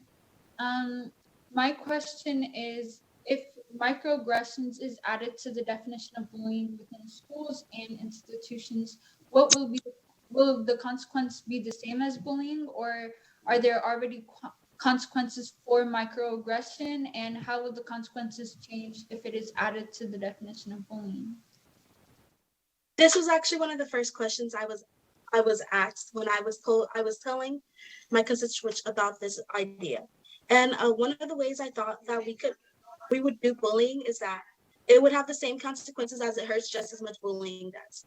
And then along with that, there are actually no consequences right now for microaggressions. I've looked at least a couple of student handbooks and I haven't seen any. Thank you, Youth Legislator Palmer. Youth Legislator Atwood, you may now ask your question. Thank you, Youth Legislator Atwood. For the record, I just simply would like to ask, what is the current definition of bullying, and is there a consistent one statewide, or does it vary from school to school, maybe even district? If currently there is the definition of bullying is for the definition of bullying in Nevada actually is varied across the state. As I know, in middle school it's different, and then Clark County and then the northern it's different. But as of right now, like the dictionary version is to seek to harm, intimidate, or coerce somebody that is vulnerable.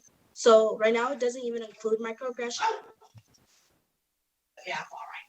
Yeah. This is Senator Weiner. Asher, are you with us? Yes, ma'am. As I recall, we do have a statutory definition of bullying, do we not? Because I was the original sponsor of that bill, unless it was, overturned or something. But don't we have a statewide statutory definition of bullying, which also includes cyberbullying and other? It's been tweaked through the years, but don't we have a statewide definition of bullying at this time in statute? We do, Senator Weiner. I'm Asher Gillian for the record. If you give me just 1 second, I can pull that up.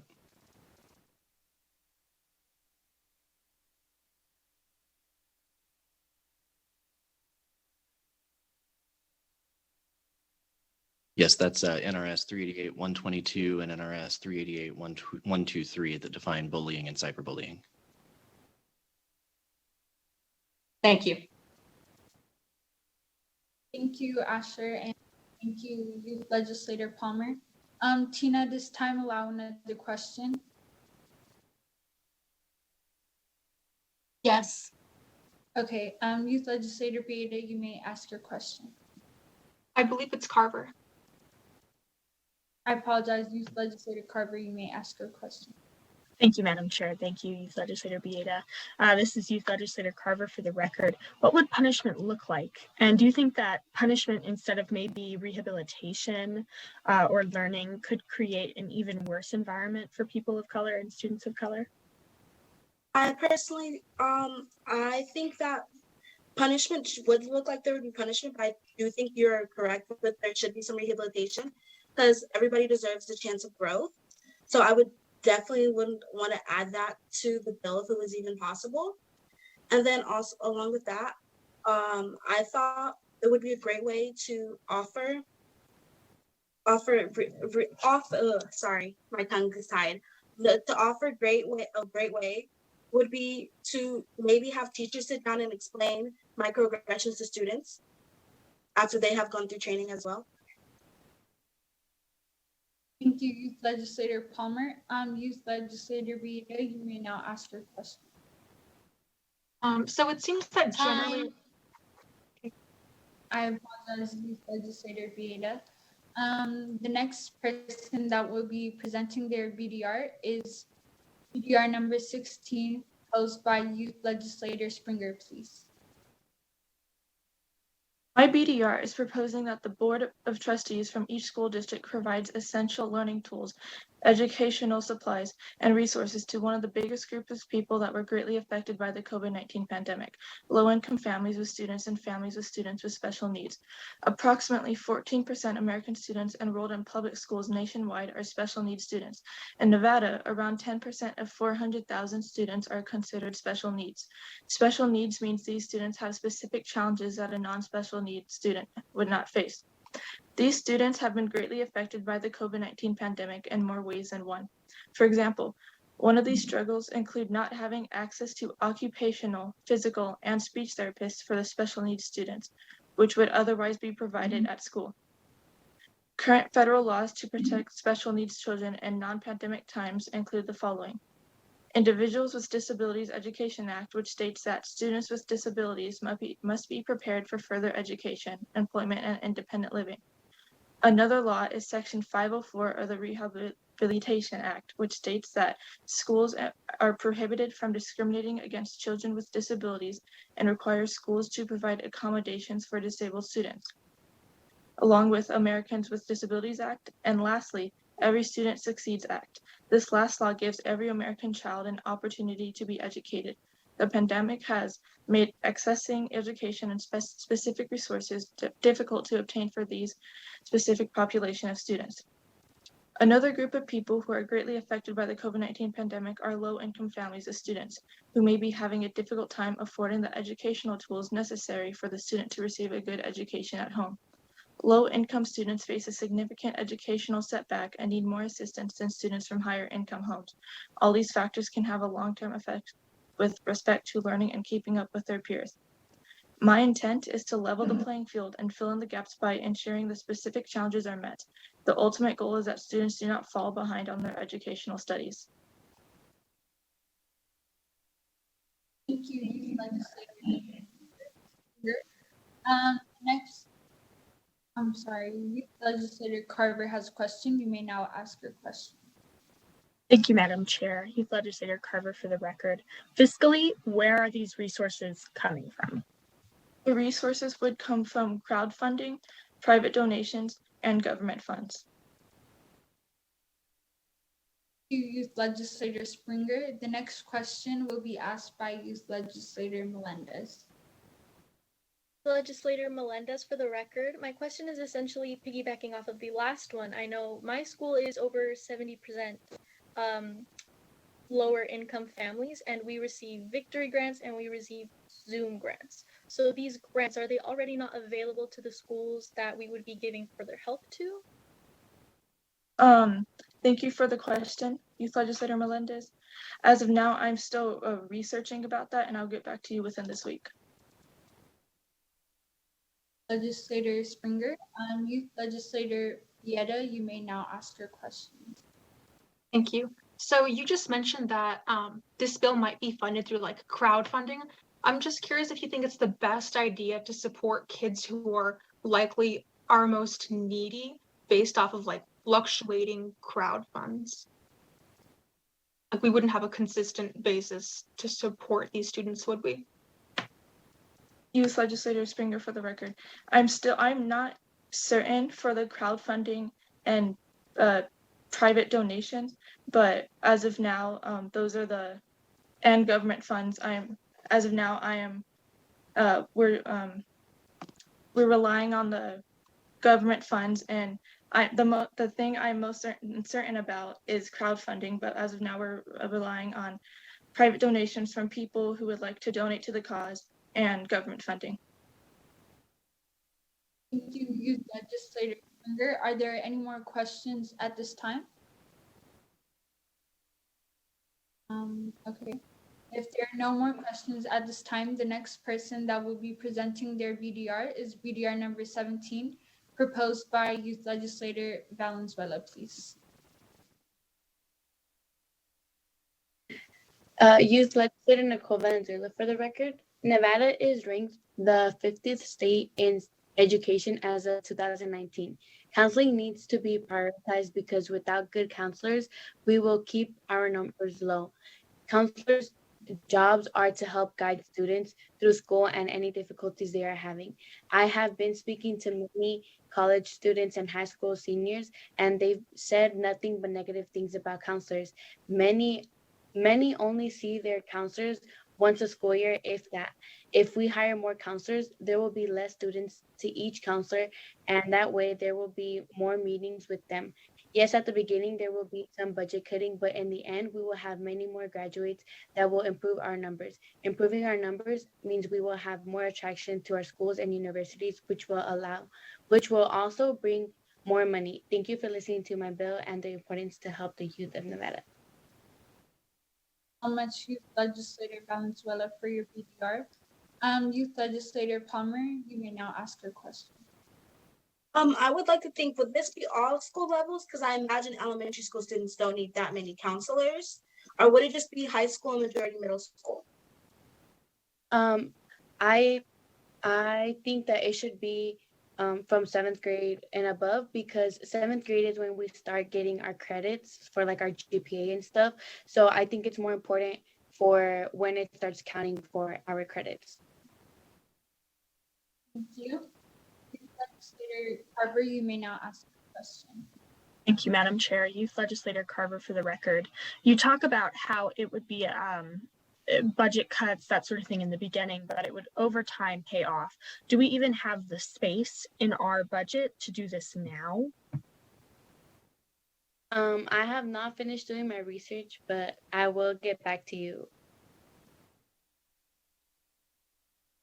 Okay, I have a question. Youth Legislator Haley Miskell for the record.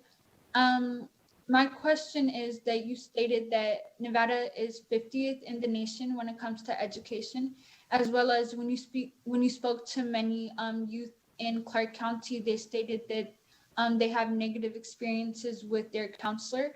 So if they have a negative experience with the counselors that are already implemented within the schools, then why is adding more counselors a better solution rather than maybe training the counselors that are already in place in order for students to have a positive impact with the counselors that we already have?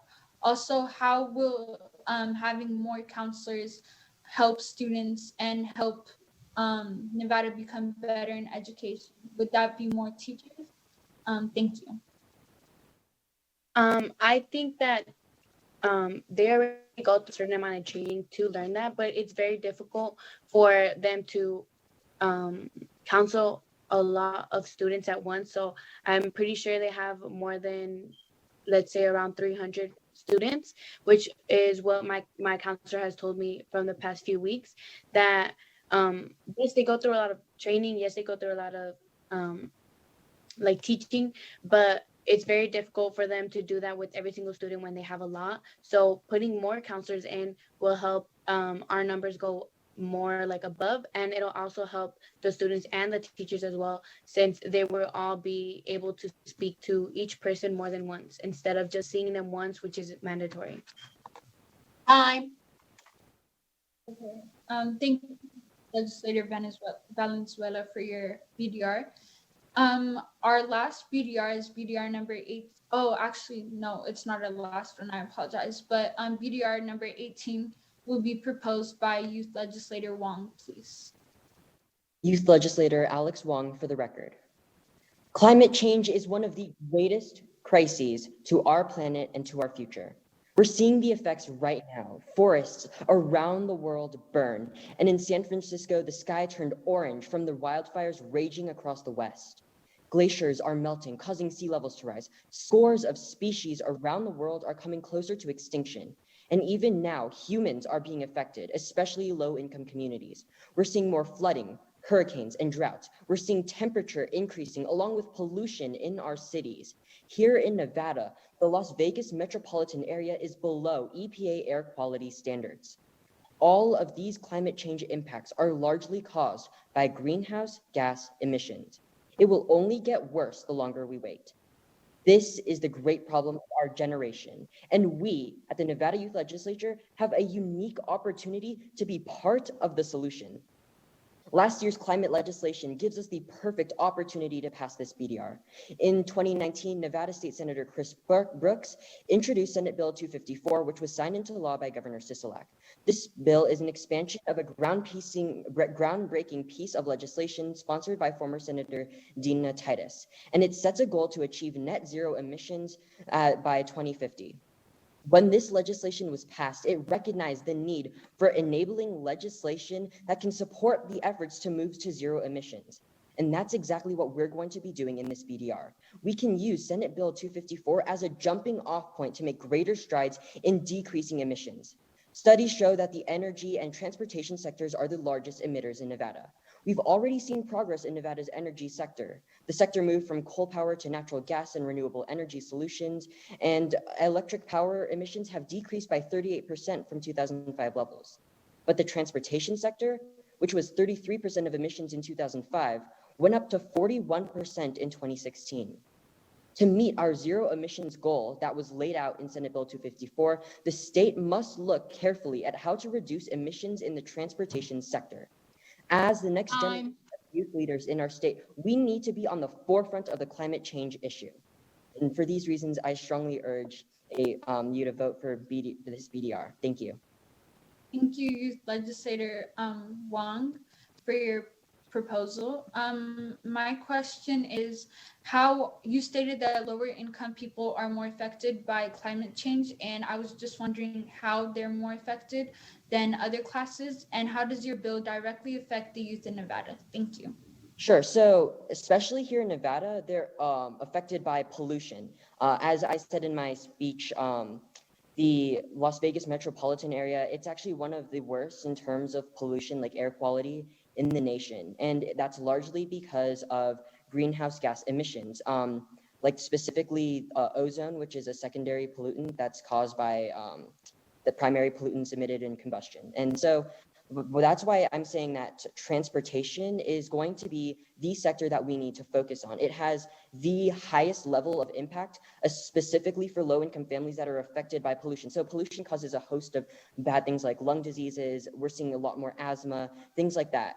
There's also other types of climate change that problems. So droughts, which causes like food prices to go up, which will hurt low-income communities the most, et cetera, et cetera.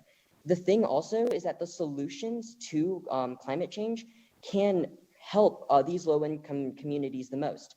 So one example is is electrifying vehicles. So this is one of the biggest policies outlined by the Governor's Office of Energy. So electrifying vehicles would have a great effect on low-income communities. It costs less for them to pay for gas. It also, like, there's a program going on called EVID that's going to have electric buses in schools in across Nevada. And so this would decrease the cost for schools for gas therefore making sure that we can reinvest more money back into schools, helping these low-income communities. So there's a lot of ways that the legislation that we can pass can help low-income communities. Thank you, Youth Legislator Wong. The next question will be asked by Youth Legislator Melendez. Youth Legislator Melendez, for the record, number one, why would you not work directly with the creator of the bill? Because this leads into my second question. How do the youth contribute to this issue of transportation other than school buses? Like, how do we personally contribute? How could we help? So if you're asking like why should the youth care about this rather like than just this being an adult issue, first of all, climate change is going to like be disproportionately affecting our generation and the generations that come after us. And so that's why we need to be doing something about this immediately. Second, as I said before, one of the biggest initiatives is the program to have, sorry, that's my dog. The program to have electric school buses. And so this is, school buses have a large amount of emissions. There's a lot of them. And so this will decrease the amounts of emissions from like caused by students, I guess, as well as putting more money back into schools. So that's why students in specific should care about this. Okay. I hope that answered your questions. And please vote for my BDR. Thank you. Thank you, Youth Legislator Wong. Is Youth Legislator Craig present and ready to? Yes, I'm here and I'm ready to present now. The next BDR that will be presented is BDR number 6, which was proposed by Youth Legislator Craig and co-sponsored by Youth Legislator Fournier, please. Yeah, so Youth Legislator Fournier and I are actually going to split this time and he's going to introduce the bill. All right, hello everyone. I'm here to advocate for BDR 6 as it is needed in the society that we live in. I have co-sponsored with Youth Legislator Craig on this BDR, and BDR 6 will have pupils be screened annually for many major mental health disorders such as major depressive disorder, anxiety, and substance use. The screening would be done by a counselor, nurse, or resource officer depending on the availability of resources. Then whoever would be running the screening on the certain pupil would refer the pupil to a mental health professional as needed. The screening can be opted out of so we don't infringe on any rights that the students have for privacy. And with COVID-19 quarantining everyone, we're all stuck in isolation, which is bound to lead to mental health going down and down and down. And especially with those in abusive families, whether it be physical abuse, mental abuse, sexually abusive, or substance abuse. Thank you. It is Youth Legislator Craig's turn. So as Youth Legislator Fournier kind of led into, youth mental health is a really big issue in Nevada.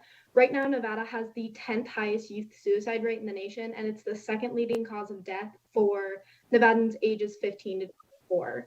In the youth behavioral survey conducted in 2016 across the state of Nevada, 16% of teens said they had considered suicide, 18.5% actually attempted, and 18.7% of students self-harmed in some way.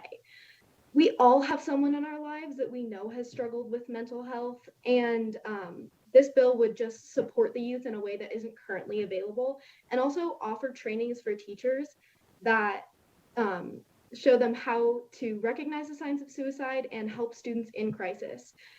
It's important to realize that our bill does not have a fiscal note because there are numerous suicide trainings available for free that students can take. It's just a matter of implementing them. Thank you.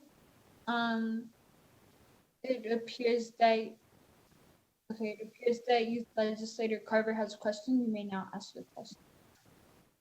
Thank you, Madam Chair. Youth Legislator Carver, for the record, you say that there wouldn't be a fiscal impact, but it seems that there would be from the trainings that teachers, that counselors, resources officers would have to go through.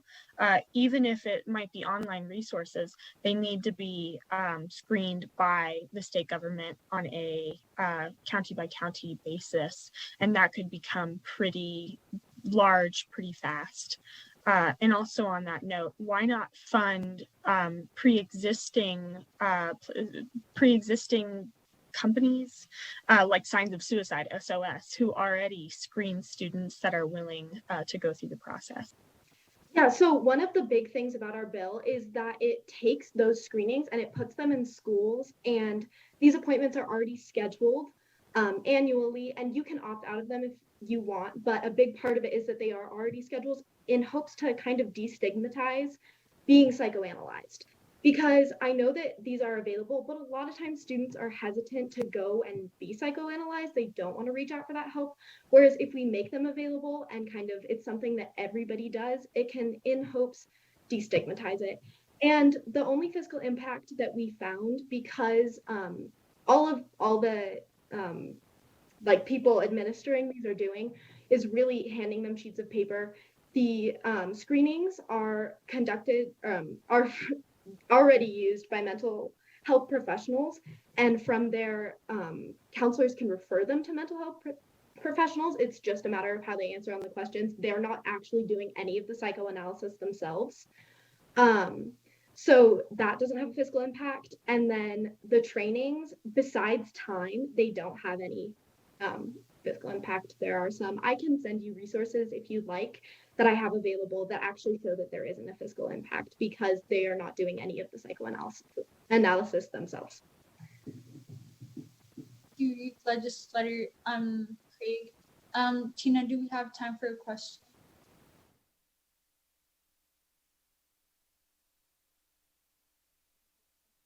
I think we have. I think we're out of time. Okay. Oh, no, we have 30 seconds left.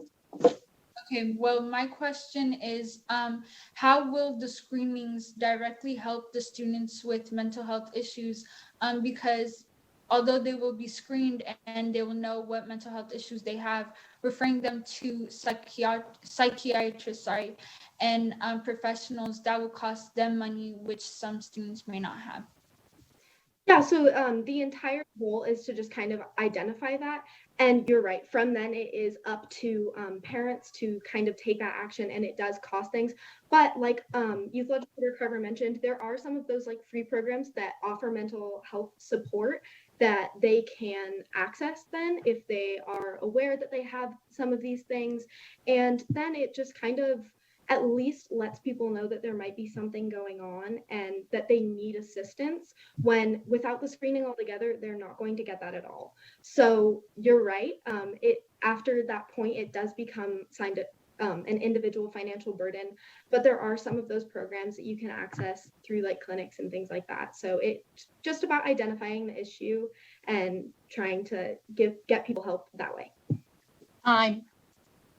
Thank you, Youth Legislator Fournier and Youth Legislator Craig, for your BDR. The next BDR that will be proposed is by Youth Legislator DeVoren, which is BDR number 7. Hello, Youth Legislator DeVoren for the record. I just want to check that the audio is okay. Yes, we can hear you. Okay, so for my BDR, I propose that schools allow students to take off mental health days in the same manner that they allow for sick days for a physical illness. And the main reason for this is that while right now attendance is sort of wonky and all over the place, so to say, because of the pandemic, and for example, at my school, attendance doesn't affect my grades anymore for this year. I was worried that once this sort of pandemic passes and schools are allowed to return to their previous proceedings, attendance will once again be mandatory, and not having a good attendance will hurt students' grades, which of course hurts chances of getting into college or graduating even. So for that, my main focus with this was that we've all been in that place where we just don't feel well and we want to almost fake sick, like, fake coughing and stuff like that, just because we don't feel well emotionally. And I don't think that students should have to do that in order to take a day off. So with my proposal, mental health days would be treated the same way as sick days, which means for most schools that's 3 days off with a parental note or just from you as a student. And any more than that, you need a note from a medical professional, just like for regular sick days. Thank you. Thank you, Youth Legislator DeWarren, for your VDR proposal. It appears that Youth Legislator Melendez has questions, so you may now ask the question at this time. Thank you, Madam Chair. Youth Legislator Melendez, for the record, how are we going to verify this? I know you said the student themselves could write the note or a parent could. How are we going to verify that it is actually for mental health? And number two, they're taking the day off, but will they be redirected to sources that could help them feel better in the future? Or are we just letting them take the day off and somehow that will help their mental health longer? Thank you for the question, Youth Legislator Foreign, for the record.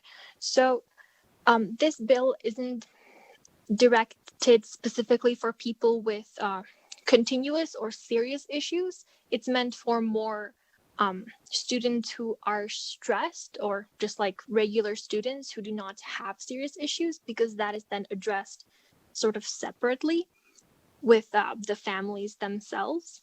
So with that, it's the authenticity doesn't, to me at least, need to be verified exactly, because there is that sort of 3-day period where if you miss more days than that, then you need a note. So with this, it's simply sort of having the mental health day off, and those people, those students who want to just simply skip school are going to do that anyway without any sort of permission from the school or their parents or anything like that. So this is more intended for people like, for example, me or my classmates who are sort of taking a lot of classes, have a lot of responsibilities, and we don't want the attendance to impact our grades because we care about those grades. So it's sort of intended for that purpose. I hope that answers your question. Thank you, Youth Legislator DeWarren. Youth Legislator Palmer, you may now ask your question at this time. I was just wondering, hypothetically, so would this pretty much acknowledge that it would be, are you looking at this as it would be acknowledging something as simple as if a student had diabetes? We'd also acknowledge that they had depression, so would not mark that on their attendance? Youth Legislator DeWarren, for the record, I'm not exactly sure how to answer that, because like with diabetes, for example, it's a serious medical condition versus like something that is minor and not constant. So I guess a comparison would be that for me specifically, I sometimes have a bad knee, but it's not constant and doesn't always hurt me. I don't always need help with that. It's just sometimes it hurts. So that's the same sort of concept for mental health of like somebody is not depressed, is not clinically diagnosed, or doesn't have like the diagnosis with that, but just doesn't feel well for like 1 or 2 days. And that doesn't necessarily mean that they have something like a medical condition. So Time. Hope that answers your question. Thank you. Thank you so much, Youth Legislator DeWarren, as well as all of the youth legislators who presented and asked questions today.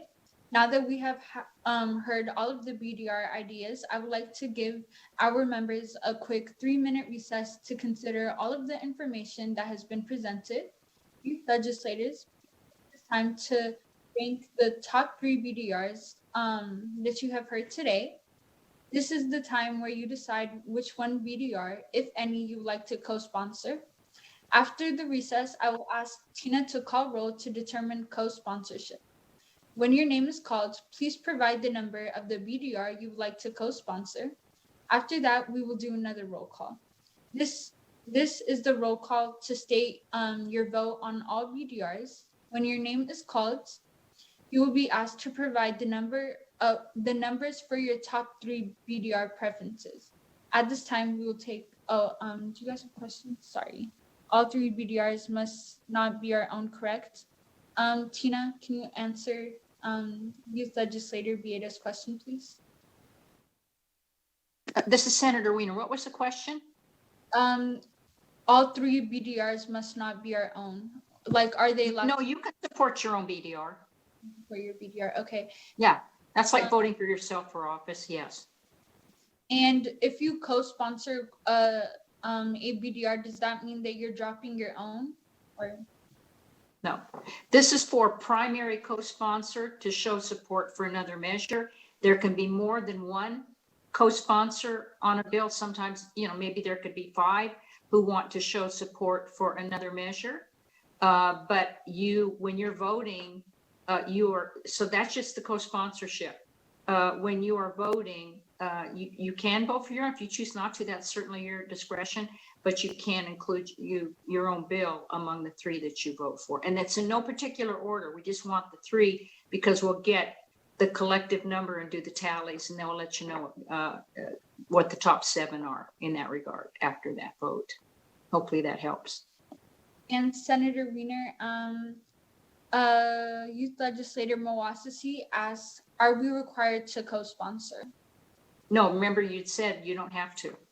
This is your discretion. You can pick one as you go down the roll, and you can choose not to co-sponsor any. That's your discretion. Okay, and Youth Legislator Outwood asks, in regards to our bill, how much will the language or idea be allowed to change did it move forward to the next round? Well, these BDR ideas were proposed for consideration in advance. So this isn't, it will be supported to the extent that the sponsor presented the bill and as was addressed in the BDR list, because that's what you had to review. And whichever you gleaned through the presentation and through the Q&A is what you'll be voting on. We'll take it to the next level. And then when we get to the 2 bills, you'll pass a bill next month. And then there could be refinements in the drafting going forward through the amendment process when you consider the final language of the bill you select in January. But it has to be germane, obviously. Thank you, Senator Wiener. At this time, we will take a 3-minute recess, and we will come back at approximately 3:59.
It has now been 3 minutes, and the Nevada Youth Legislature will now come back to order. As I stated before the recess, we will begin a roll call to determine co-sponsorships. When your name is called, please provide the number of the one BDR, if any, you would like to co-sponsor. Alternatively, if you do not wish to co-sponsor BDR, please say so. Tina, can you please call roll? Youth Legislator Abebe, I would like to co-sponsor BDR number 13. Youth Legislator Atwood, I would like to co-sponsor BDR number 12. Youth Legislator Bieda, I would like to co-sponsor BDR number 13. Youth Legislator Carver, I'm so sorry, I don't know the number, but Youth Legislator Palmer's BDR.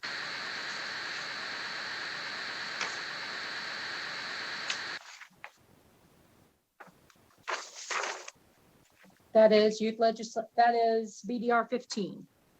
Youth Legislator Chundu, I would like to co-sponsor Youth Legislator Bieda's BDR.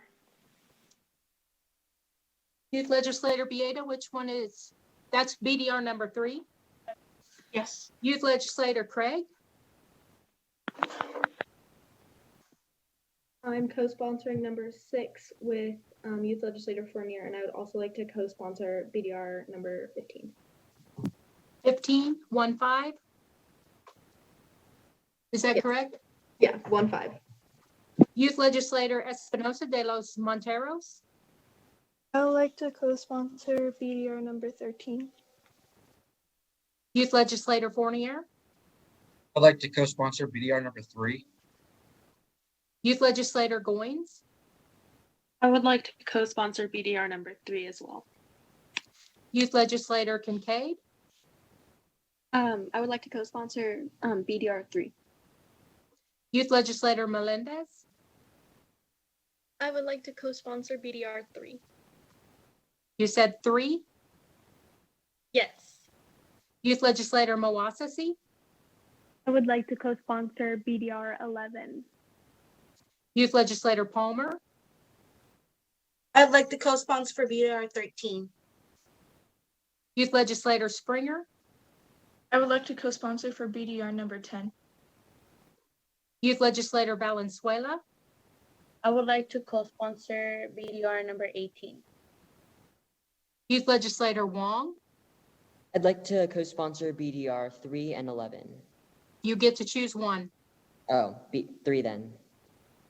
Youth Legislator, Chair Haley Misko. I would like to co-sponsor BDR number 13, please. 13.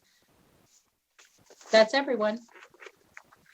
I'm sorry. Youth Legislator Dvorin, for the record, I wasn't called on. I'm sorry. How did that happen? All right. Youth Legislator Dvorin, I would like to co-sponsor BDR number 3 as well, please. 3. Okay. All right. Moving on. Now that we have taken care of co-sponsorships, let's move on to the vote. When your name is called, please state the numbers for all 3 BDRs that you would like to see move forward. The 7 BDRs with the most votes will be addressed again during agenda item 7. Tina, will you please call roll?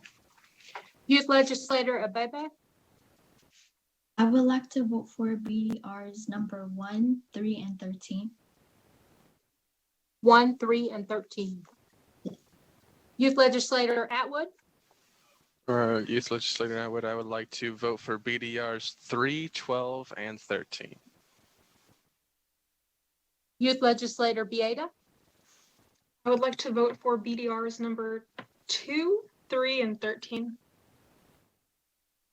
Youth Legislator Carver, I'd like to vote for BDRs 3, 4, and 15. Youth Legislator Chundu,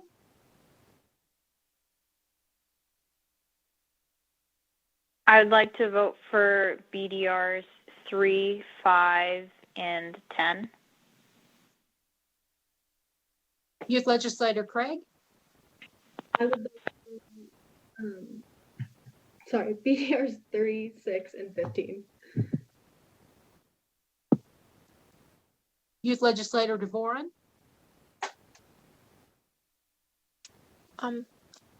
I would like to vote for BDR's number 3, 13, and I'm sorry. Uh, 15. Youth Legislator Espinosa de los Monteros. I would like to vote for BDRs number 3, 6, and 15. Youth Legislator Fournier. I'd like to vote for BDRs 3, 6, and 12. Youth Legislator Goins. BDRs 3, 10, and 18. Youth Legislator Kincaid. I would like to vote for 6, 11, and 17.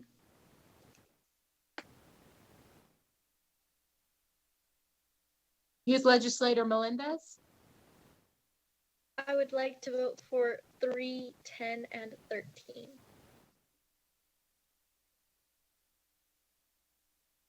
Youth Legislator Mawasasi.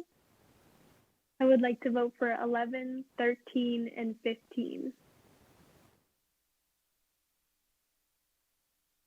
Youth Legislator Palmer. I'd like to vote for BDR 13,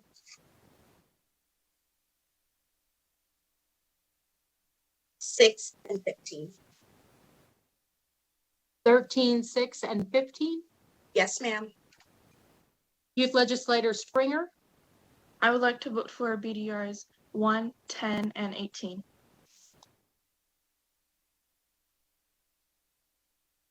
Youth Legislator Valenzuela.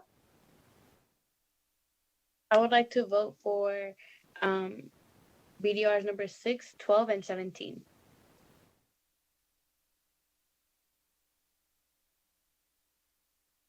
Youth Legislator Wong.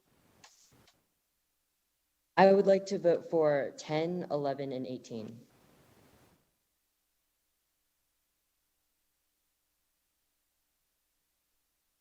Youth Legislator, Chair Haley Mesco. I would like to vote for 3, 13, and 11, please.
I believe we have a tie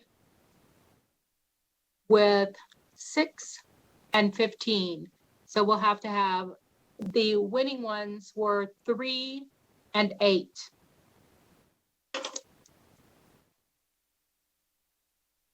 The Senator Weiner, Tina, what were the two that you're referencing? Did they tie for 7th?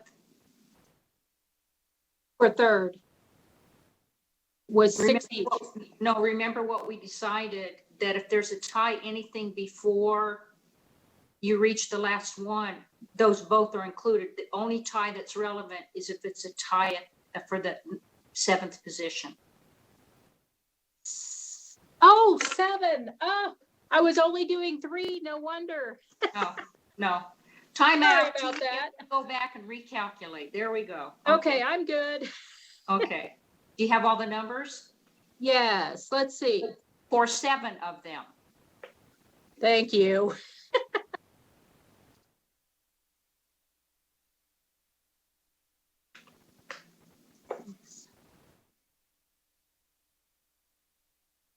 We do not have a tie. Yay. Yippee! Oh, wait a minute. Yes, we do.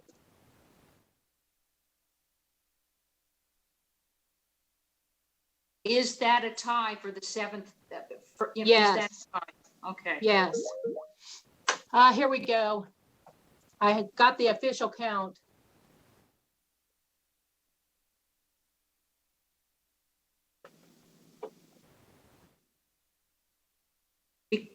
I'm getting it for Maria is typing.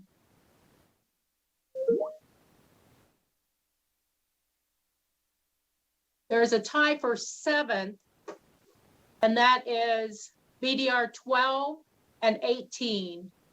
So what we will do now, Madam Chair, is you'll take another vote. So we'll share the other results of the top 6.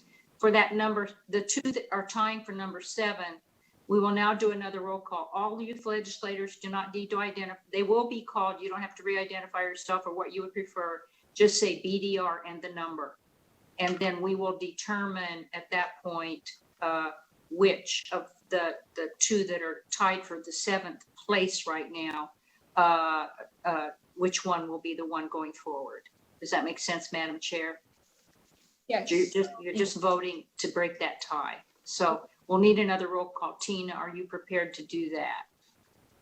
What are the tie? What 2 BDRs are the tie between? I'm trying to find something out.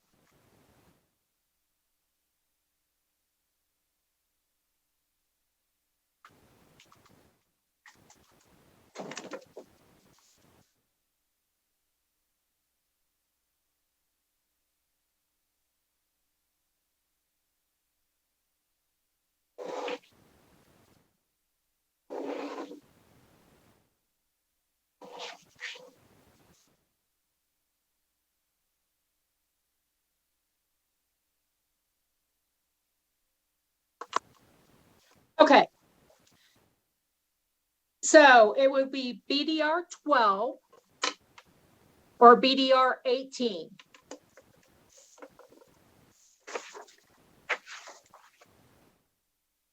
So I will start with that now. Youth legislator. Yeah, Tina will call your name. All you need to do is not say I would support or just say which BDR number. Youth legislator Abebe. 12. Youth legislator Atwood. BDR 12. Youth legislator Bieda. 12. Youth legislator Carver. BDR 18. Youth legislator Chundu. 12. Youth legislator Craig. 12. Youth legislator DeVoren. BDR 18. Youth legislator Espinosa de los Monteros. 12. Youth legislator Fournier. BDR 12. Youth legislator Goins. 18. Youth legislator Kincaid. BDR 12. Youth legislator Melendez. 12. Youth legislator Mawasasi. 18. Youth legislator Palmer. 12. Youth legislator Springer. 18. Youth legislator Valenzuela. BDR 12. Youth legislator Wong. 18. Youth Chair Haley Mistel. 12. All right, so the 7th BDR, the 7 BDRs will be BDR 3, 13, 6, 15, 15, 10, and 12. Youth Legislator Palmer, for the record, can you repeat that, please? Yes. The BDRs will be BDR 3, 6, 10, 12, 13, 5, and 15.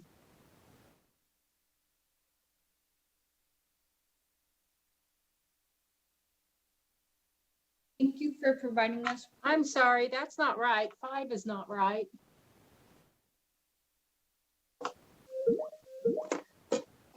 Okay, here we go. 5 is not correct. Sorry. In order, it will be, there should be 7, 3, 6, 10, 11, 12, 13, and 15. I'm sorry, I had someone sent me 5 instead of 15. That's why I read 5 before.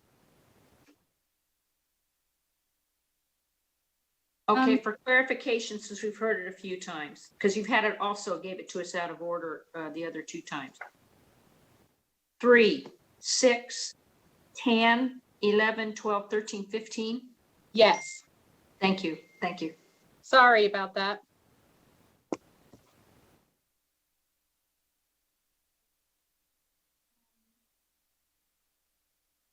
Thank you for providing us with the 7 BDRs that we will consider during agenda item 7. We will take a 3-minute recess to give our presenters time to prepare. And I'm so sorry, just because I wrote it down in the chat and I don't want it to be wrong. It is 3, 6, 10, 11, 12, 13, and 15. Yes. Thank you. Our 3-minute recess will begin and we will meet back at about 4:20.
Miss Tina, a quick question. I was wondering if you knew where I could find the official definition of bullying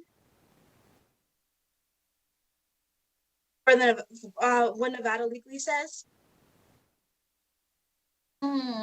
I'll ask Asher, can you put that? Sure thing. Asher can provide that chapter of law. Okay. Yes, it's in NRS 388.122 and 388.123. NRS 388.122 and 388.123. Okay, thank you. Sure thing.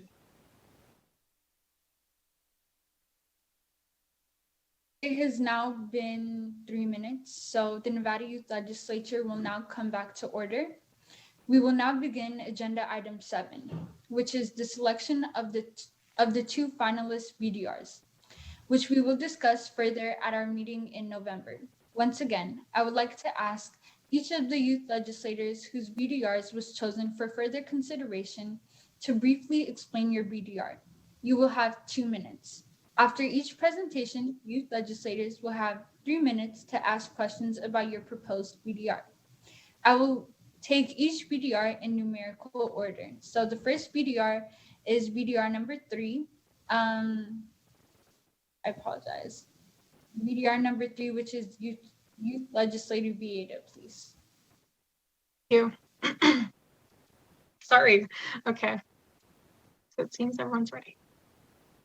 17 boys live together, yet separately, in one of Nevada's only noticeable buildings in their center, Lovelock Prison. Here, these 17 boys are subject to limited availability of facilities, like a small exercise yard and rooms at overcapacity, with some boys even having to room in the infirmary. The truth is, in a prison that half houses Nevada's sexual offenders and half houses their most violent criminals, the only option for kids here is to be hidden away. When we're given a chance to select a bill that allows kids to be in an environment that situates them with their peers, we change the way these kids look at the system and allow for their prosperity. So right now, we've already established that kids enter into adult facilities barely as teens and stay there for years as they mature. And at this point, it's not even an issue of their reintegration into society. It's rather one of their integration. By being in these facilities for so long, they are exposed to hardened life. There's a reason why such disappointing recidivism statistics in Nevada exist, and it's because we haven't taken the care to remove our impact from the system that torments them the most. It's not enough to say that recidivism happens anyway. We know this isn't the case. In fact, the Office of Juvenile Justice and Delinquency Prevention tells us that as many as 50% of youth who are sent into adult systems end up reoffending their crimes, while those in juvenile systems do so substantially less. When these kids are sentenced as juveniles, they retain the opportunity to receive actual educational and rehabilitative help, not to just be punished for some mistake. When we raise the age of certification, we finally have kids be understood for what they are, kids. While literally no adult facility is up to par with state educational and rehabilitative standards for youth, all of the juvenile facilities are, not only providing reliable tracks to getting their GED and graduating, but also giving them the actual nurturing that they need. You all have the opportunity to make youth's suffering of the present into a memory of the past, and to support a bill that raises the age for adult certification. Thank you, Youth Legislator Vieta. Are there any questions for her BDR at this time? Again, if you have any questions, just please type your name in the chat. I have a question, and my question is, at what age do youth get tested as an adult right now? They can be as young as 13 years old to be considered an adult. Okay, thank you. And it appears that Youth Legislator Melendez has questions, so you may now ask her a question at this time. Legislator Melendez, for the record, I really appreciate the fact that your bill is trying to address the youth that are already in the system, but why not try and prevent the youth getting into the system in the first place? I feel that with the powers that we have in the Nevada Youth Legislature, the best thing we can do is prevent these youth from even being in systems that hurt them the most. So even if we did try and prevent certain youth from getting into the system, that doesn't stop the few that end up going to adult correctional facilities and having all these psychological and mental impacts that they do. So I would rather mitigate the issues that already exist in adult institutions where they really shouldn't be at than do so by maybe or maybe not like supporting a bill that only potentially solves the issue. Here we actually like know we're solving it. Legislator Vieta. Youth Legislator Craig, you may now ask your question. So in all honesty, I don't know a ton about this topic, but I just wanted to ask about the resources that we have in these juvenile systems in Nevada, because I know a lot of times like these can be crowded and things like that. Do you know anything about how many like I'm having a hard time hearing you. Are you talking about like resources that we provide for rehabilitation or like financial resources? Financial resources, but then in addition to the amount of people kids already in these juvenile systems, and if we were to house this like population in these systems, if we would have those resources available to rehabilitate them. Okay, so to answer your questions, there are around, I believe that there's like 20 plus 30-ish kids. I could be wrong, but there's definitely like around 20 kids who are already certified as adults and facing these impacts as we speak. And to answer your other question about finances, so I already talked to you guys about how like already 46 states have implemented this kind of law. States like Connecticut, North Carolina, and other states have actually saved millions of dollars in taxpayer and state money. So I figured that was a good idea. And then to address the juvenile part, there's like, okay, as according to like the most recent statistic I could find, there's actually some space in juvenile correctional facilities to house these juveniles that I talk about, like these 20 or 30 odd kids. So they would find a place within these institutions to still be taken care of. I hope that answers your question. Thank you, Youth Legislator Vieta. If there are no more questions, then we will go on to BDR number 6, which was proposed by Youth Legislator Craig and co-sponsored by Youth Legislator Fournier. Can you guys please give additional information at this time?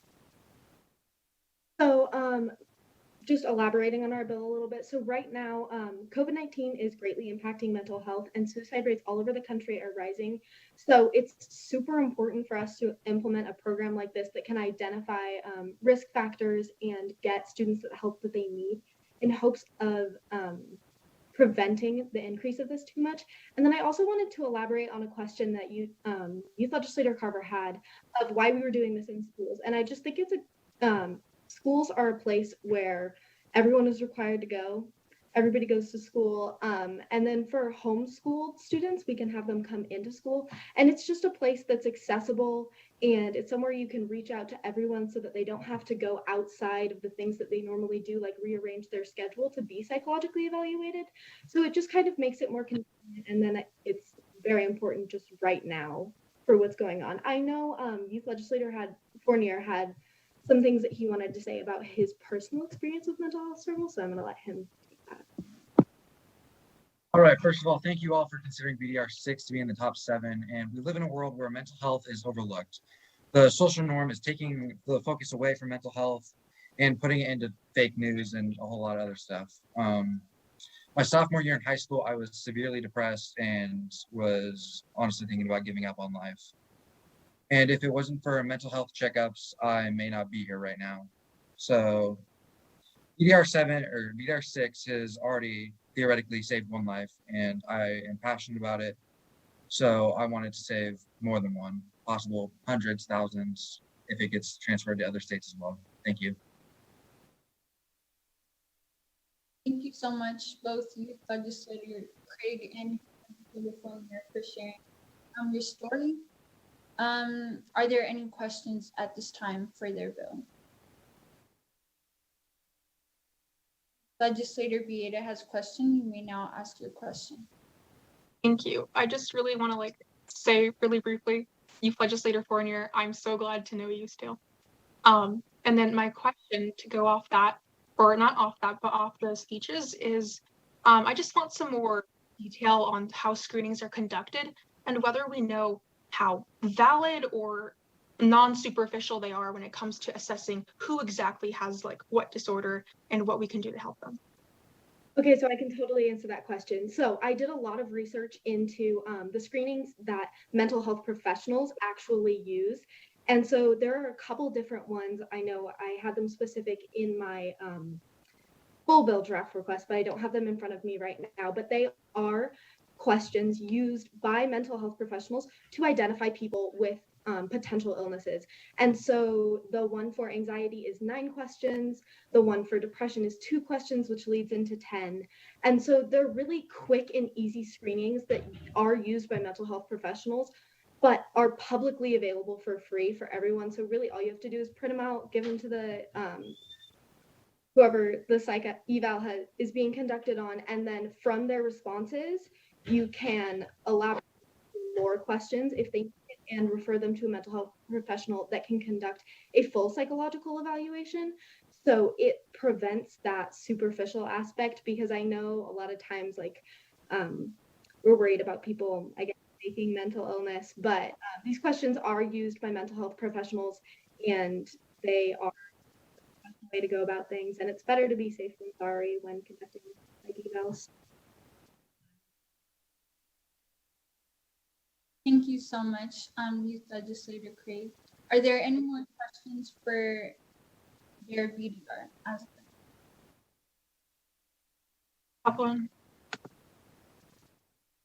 Okay, it appears as there are no more questions for their BDR. I would just like to thank Youth Legislator Fournier for telling such a touching story about your life, and we're all very glad that you're still with us today. The next BDR that will be presented is by Youth Legislator Goins, BDR number 10. So I'd like to thank you all, firstly, for considering my bill as one of the top 7 contenders. And for this statement, I would like to focus more on the statistics and the science behind the effects of my bill, as well as the possible effects of implementing my bill. And so, as I mentioned in my previous statement, the main issue with polystyrene waste is its lack of biodegradability. Because of this, it's likely to transform into microparticles that contaminate our oceans and affect our marine life as well as our food chains. And our oceans provide us with over 70% of the oxygen that we need to survive, and over 97% of the world's water supply. And so when we toss these polystyrene trays into the trash, it may seem like there are no immediate consequences. But however, if we look into the future and we start to notice the drastic changes that our Earth has gone through, it'll definitely feel like there are some very serious consequences from the continued use of these polystyrene trays. And though my bill may seem like a small step towards climate justice, these everyday changes and implementations are exactly what we need in order to help stop killing our Earth. And so that's why I'm advocating for my bill, even though it may seem like a small step. I hope to eventually see a statewide ban on polystyrene products, such as done in Maryland and Maine. And possibly we could start by implementing citywide bans, such as in Seattle, they implemented a ban on polystyrene products. We could start with Las Vegas or a different city and then progress to implementing a statewide ban. And that's kind of what I want to see with passing my bill in the long run. But as for now, we must realize that the effect of polystyrene trays being used in our schools impacts us now, our future, and the future generations to come. And we have to take action now. Starting with my bill is one of the many steps that can be taken. So I thank you for your time and your consideration. And I will answer any questions. Thank you so much, Youth Legislator Goins. It appears that Youth Legislator Craig has questions, so you may now ask your question at this time. So I don't want this to come off as harsh in any way, but similarly to a question asked earlier, I'm just wondering that how this directly pertains to me. I know that obviously climate change is important to all of us, but I think that because of the youth legislature is in a very unique position of affecting the youth directly, I'm wondering why this is the best direction to go. So I couldn't really hear the end of your question, but I got the main gist of it. But Yeah, you're good though. But I want to pass this bill because, as you mentioned, climate change is an issue that does affect all of us, and it will affect all of us unless we do take action to stop it. And I think that if we look into 2050, which is about 30 years from now, we will be able to see the drastic effects that our inaction has had on our Earth. And if we start by taking immediate action, such as by passing my bill, we can prevent we could prevent destroying our world, and we could prevent an unlivable future for us and for the rest of the youth to follow.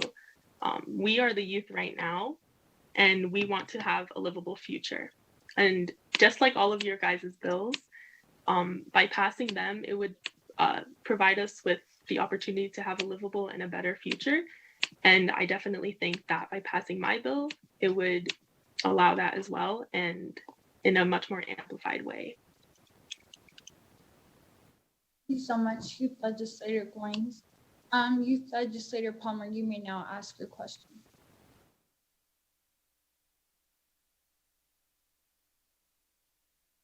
My question's more along the lines, would this be implemented into the school-wide budget for Nevada in total, or would this individually be for each school?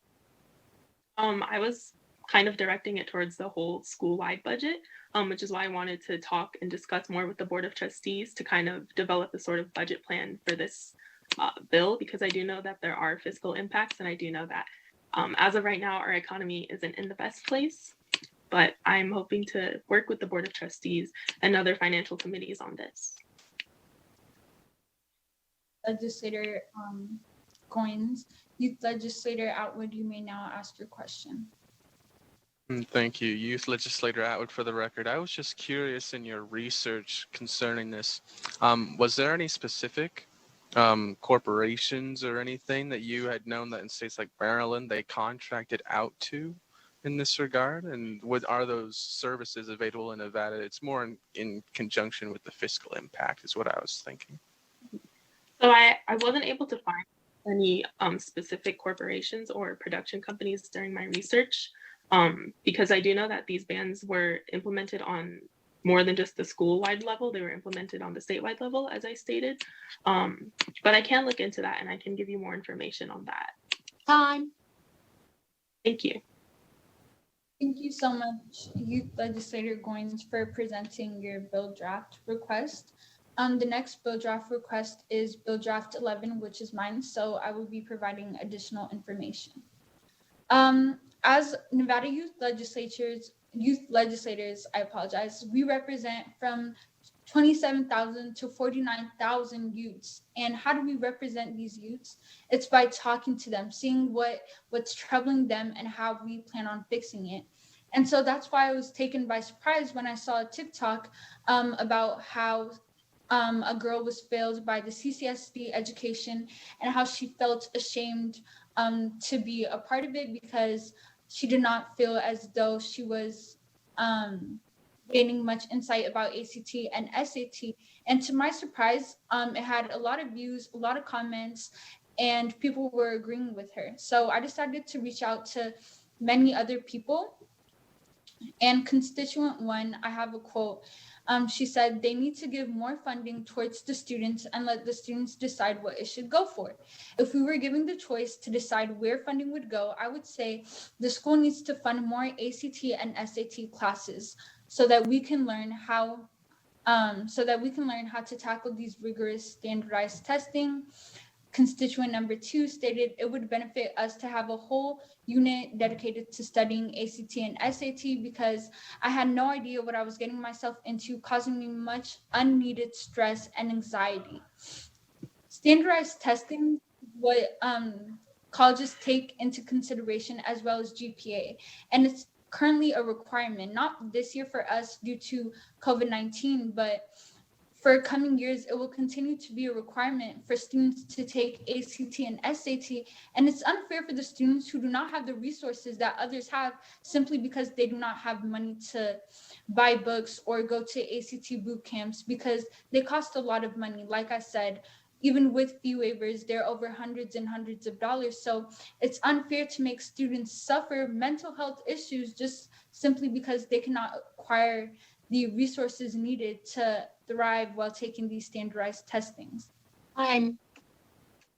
So this is why I urge you guys to vote for my bill and help students get the resources they need. It appears that Youth Legislator Palmer has a question. You can ask me your question.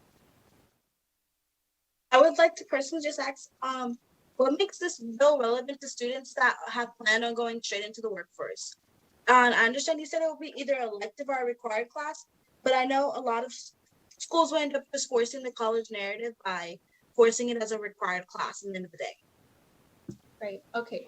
Thank you for your question. Well, it's not gonna directly impact the students who do not plan on going to college, but it won't hurt them at all either, because schools cannot make it a requirement for them to take it, as an elective is not a requirement. But although it's not directly benefiting students who are planning to go directly in the workforce, it is really benefiting the students who do plan on going to college, or even the students who do not think they can get into college because their testing is not good enough, or they just don't want to deal with the stress of not having resources. It's going to help them get into college and pursue whatever dream they have, whether it be going to college or not.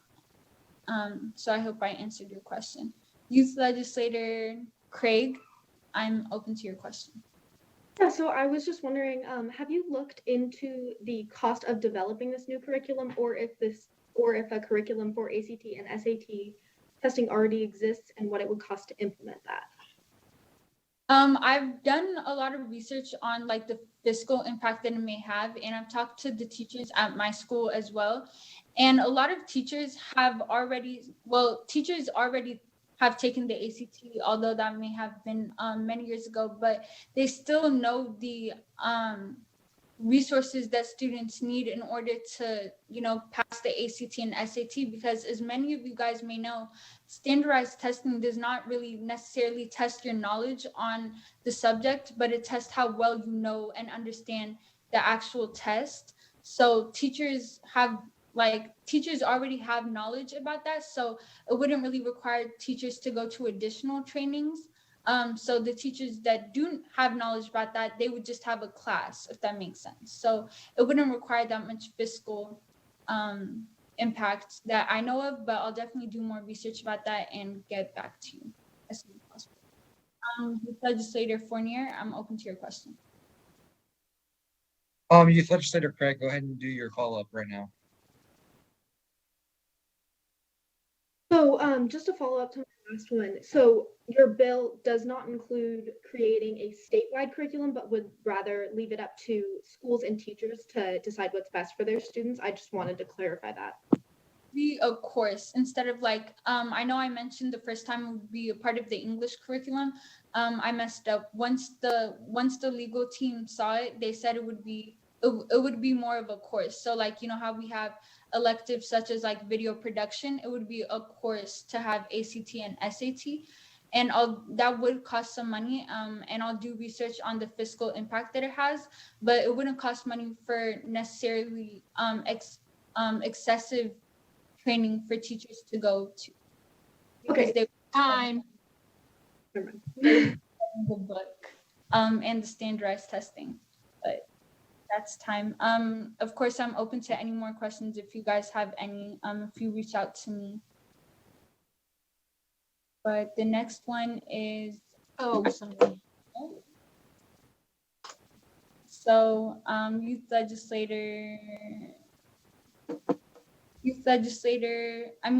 Chair Kincaid. You may now provide additional information. Youth Legislator Kincaid, for the record.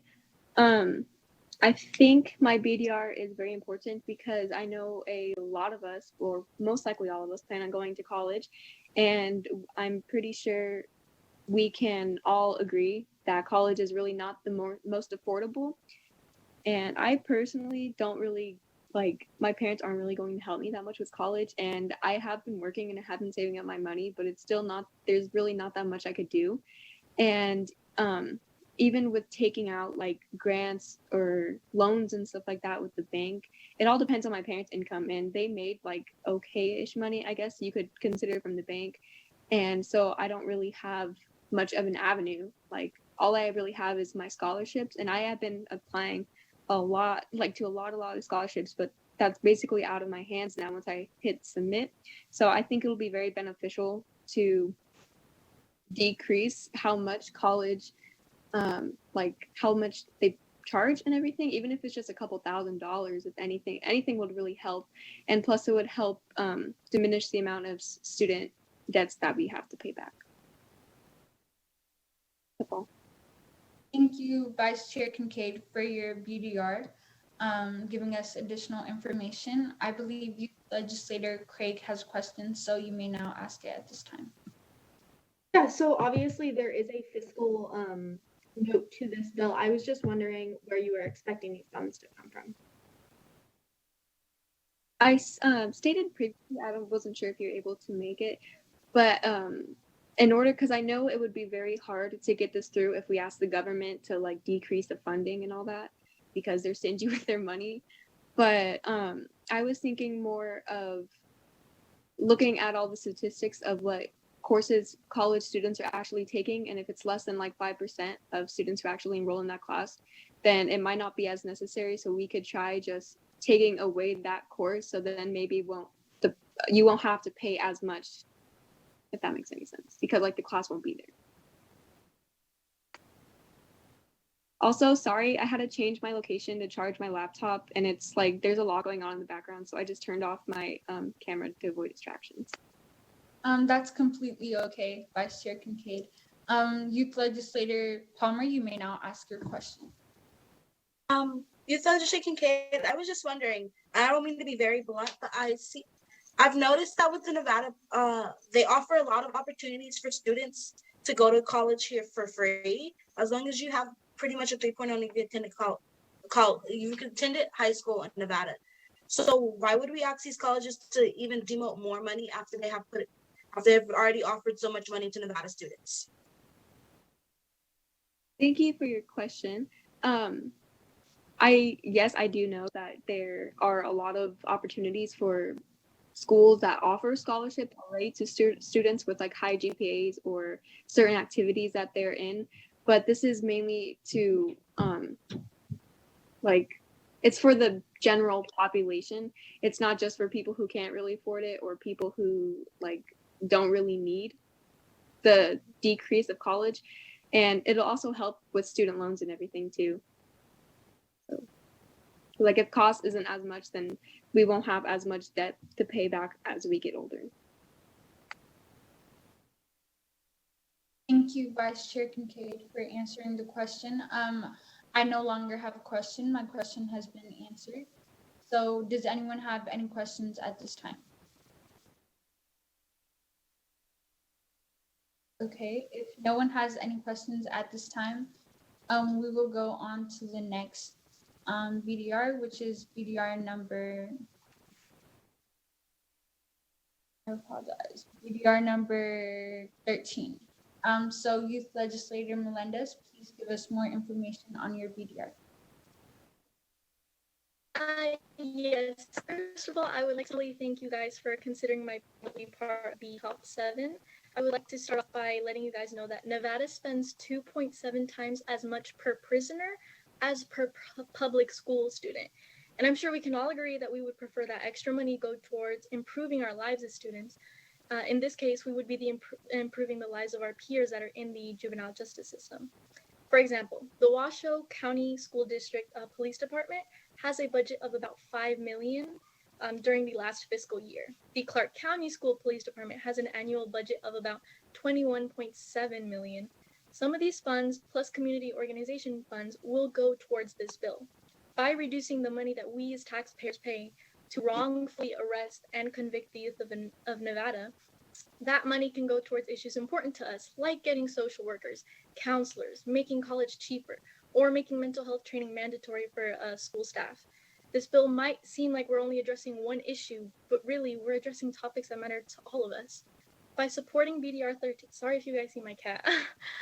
By supporting BDR 13, we are able to prevent thousands of our Nevadan friends ending up in a system that leaves them psychologically, physically, and mentally traumatized.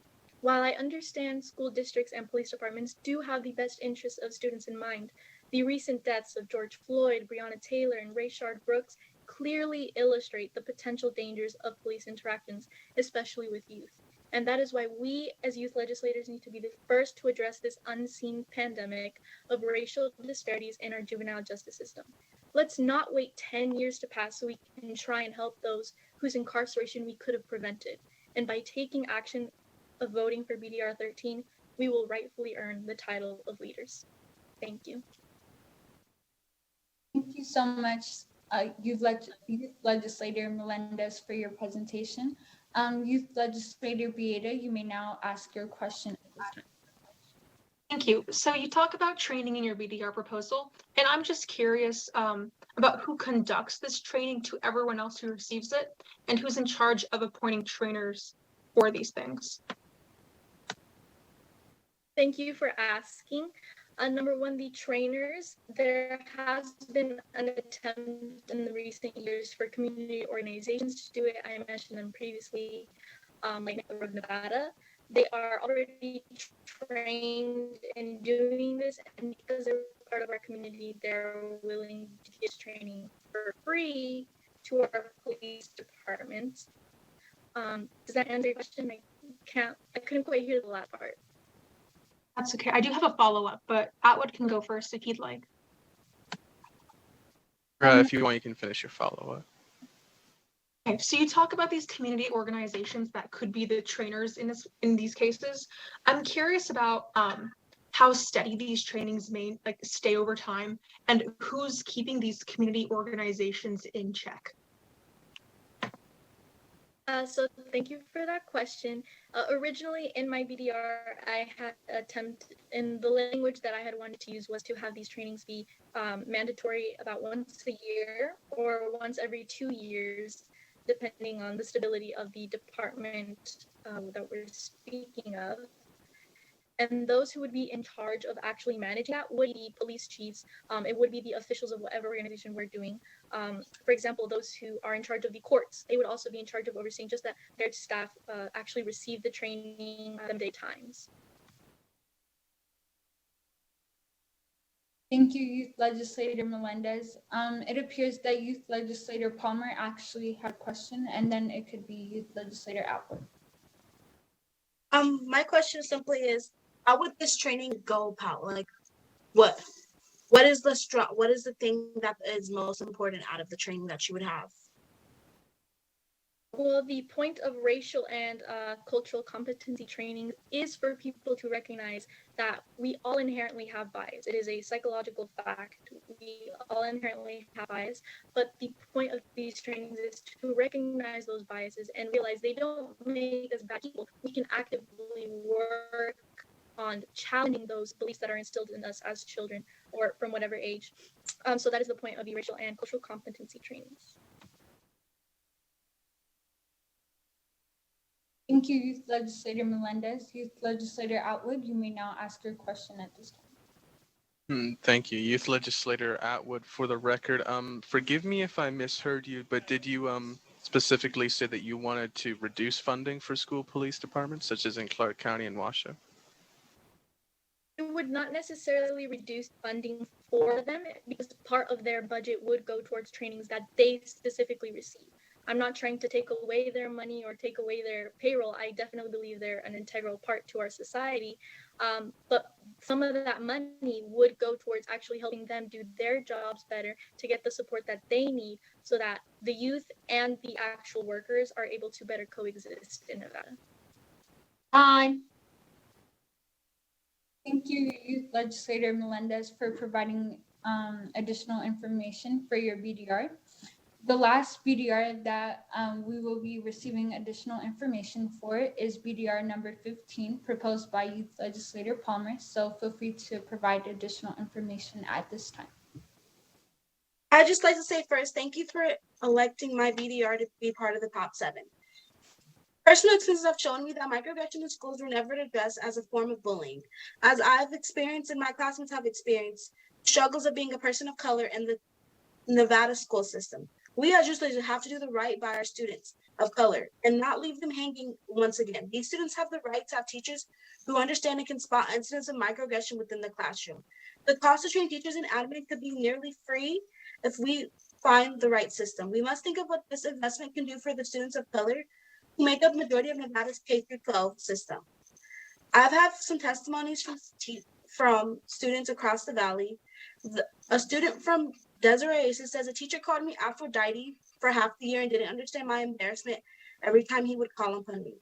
And then another student, one from Chaparral, says I was the only girl in my AP Psych class, my AP Physics class, and the boys would say I was smart for a girl for no apparent reason, and I maintained an A throughout the whole course. These students have seen the clear microaggression, and nothing was done simply because teachers don't have the training.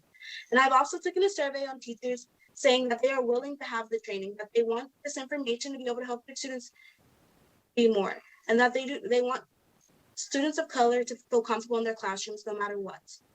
Thank you for considering my BDR, and I hope you go for BDR for 15 to ensure that students of color in Clark County and all across Nevada can have a safe place to learn.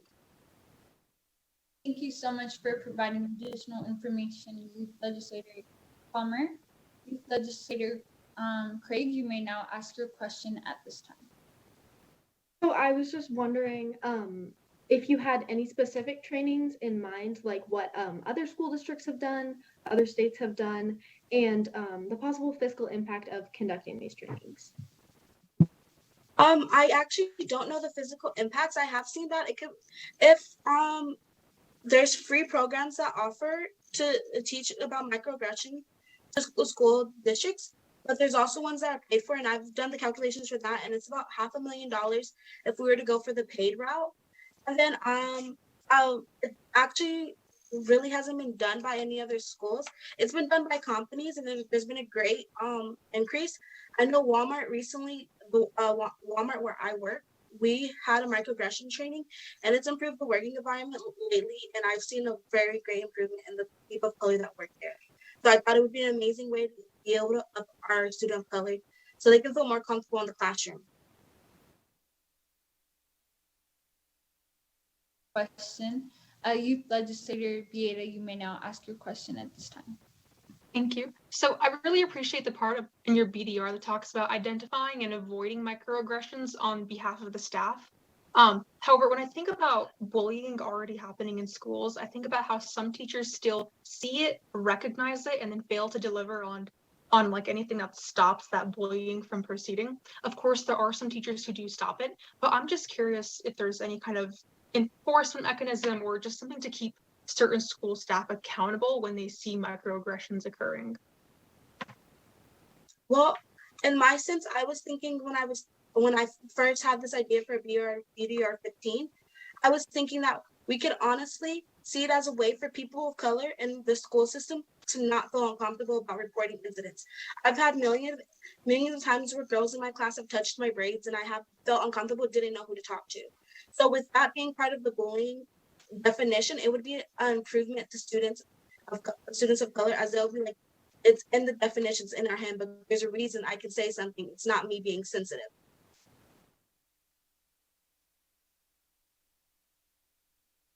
Former Youth Legislator Melendez, you may now ask your question at this time. Legislator Melendez, for the record, I really appreciate the topic of this BDR, but you mentioned that the people receiving training would be teachers and staff. They're receiving this training, and are we paying them? Are we compensating them for adding on to their job responsibilities? Because are they going to be the ones that relay that information to students? How is that going to work? I would see it as how we relay information, usually. Because, for instance, when the bullying definition first rolled out, teachers were relaying information, if I'm correct. It was just a new part of their job. And also we could do the training during staff development days, as I've heard we're thinking about bringing those back. So I think that we could have it during that, as I've seen they've done other things during staff development days, like they've done ACT prep. So I think this would be a great way to this would definitely add to the staff's skills level. Time. Thank you so much, Youth Legislator Palmer, for providing insight on your BDR. Thank you all for all of your presentations. Now that we have heard more information about these BDRs, I would like to give the members a quick 3-minute recess to consider all of the BDRs that we have been presented with today. After the recess, we will ask for a roll call. At that time, you will have 1 vote, and I invite you all to select the BDR that is your top preference. At this time, we are in recess, and we will resume at 5:03.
Okay. It is now 5:03, so the Nevada Youth Legislature will come back to order. We will begin with a roll call vote on a proposed BDR. When your name is called, please provide the number of the 1 BDR you have decided to support with your vote. The 2 BDRs that receive the most votes will be discussed at our meeting in November. Tina, would you please call the roll? Youth Legislator Abebe. 13. Youth Legislator Atwood. 12. Youth Legislator Bieda. 3. Youth Legislator Carver. 6. Youth Legislator Chundu. 3.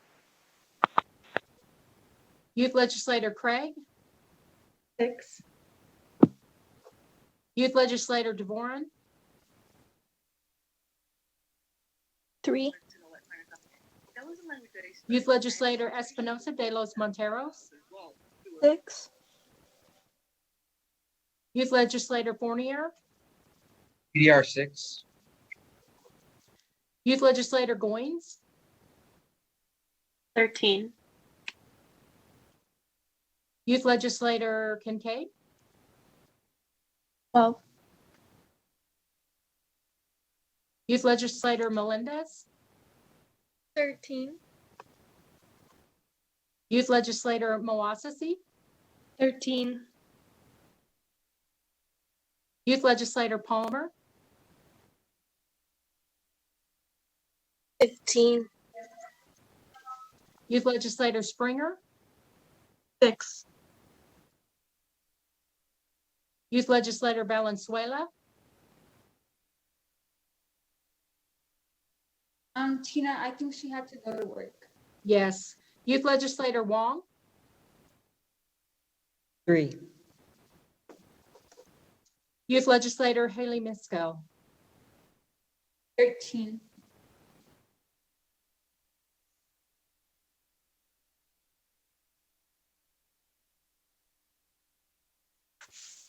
we appear to have another tie. I have BDR 6 and BDR 13 with 5 votes each. Tina, Yes. that would mean those are the top 2 bills. Thank you. Perfect. Okay, the 2 BDRs to be considered at our next meeting are BDR 6 and 13. Is that correct? Yes. Okay. Agenda item 8 is training regarding public testimony. I will ask Senator Wiener to lead this portion of the meeting, please. And congratulations to everyone that presented their BDRs. And I would also, thank you, Madam Chair, to congratulate all of you for the phenomenal, amazing, eye-opening presentations that you shared with your colleagues and those of us who are supporting you in this process.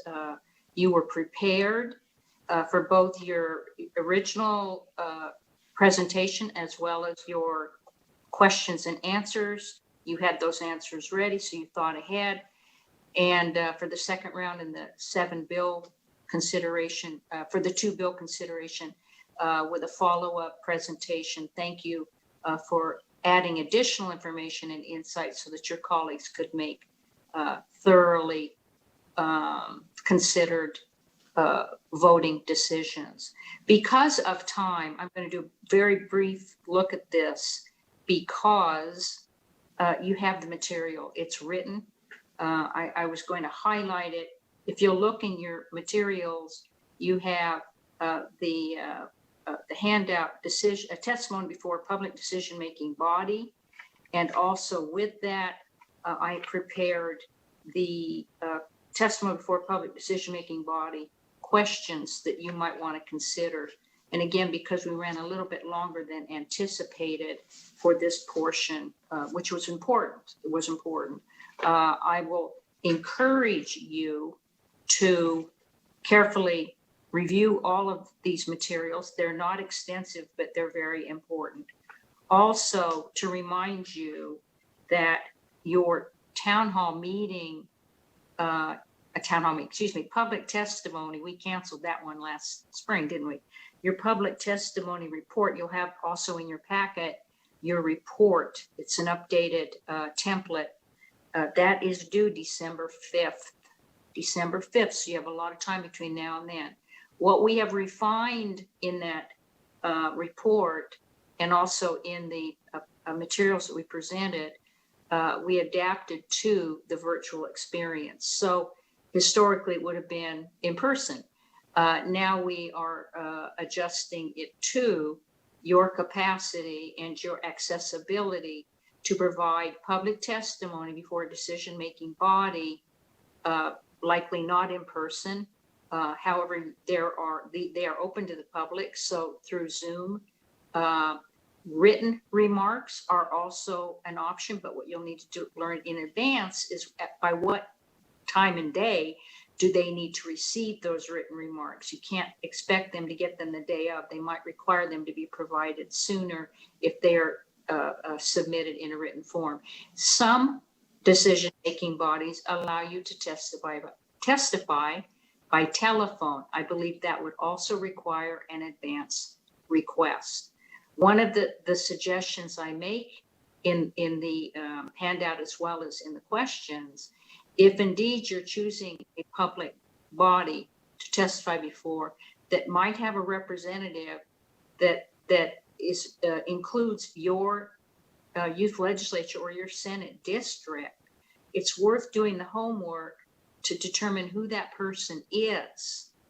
And contact that person about your interest in providing testimony to that particular body. It could be a city council member, it could be a school district member, it could be State Board of Education. Do your matchup, and often it's by, it might overlap with the Senate district, it might be with zip codes. There are different ways because they all have different lines. Think in advance what you might want to say. And you can testify if you look at an agenda far enough in advance and you see there's something you actually want to address on that agenda, then you prepare your testimony differently than if you want to testify under public comment and whatever you want to say there generally about the subject, that's up to you. This is yours. Please have your reports in on time or before. I want to thank everybody. We had the vast majority of BDRs submitted when prior 24 hours prior to the deadline. I was very, very pleased to see that. So that's December 5th. You've got notice, you've got it written, you've got it spoken here, you've got time. And of course, if you have questions, please contact me or contact Tina and copy us both, and one of us will respond because we're in close contact. And again, you heard references to your next NYL meeting, and that will be November 19th. What we will be doing for that is to work with the sponsors if they have anybody they would specifically like to testify regarding their measures. And then we will work as a team to find others who can testify at that hearing. So brief look at everything. I just kind of captured everything in there because you do have the material. You don't need me to talk at you. I've given you highlights. So I'm done, Madam Chair. Also, don't forget that if your BDR was not chosen. Oh, yes. Oh, yes, let me do this pitch. Oh, darn it. I was going to do it in an email, but I'll do it here as well. Oh, thank you, Tina. Allow me to do this. If your BDR was not selected, we've said this several times, if your BDR was not selected, please consider having a conversation with your legislators. I believe we said this in the email as well.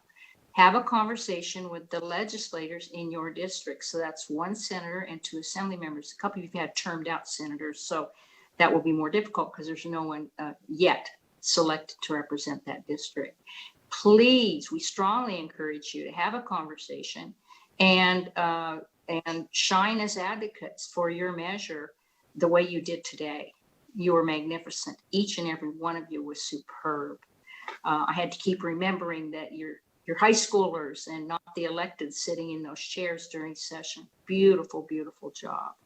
And with the presentations, the questions, the answers, everything, very, very thoughtful and extraordinarily insightful from start to finish.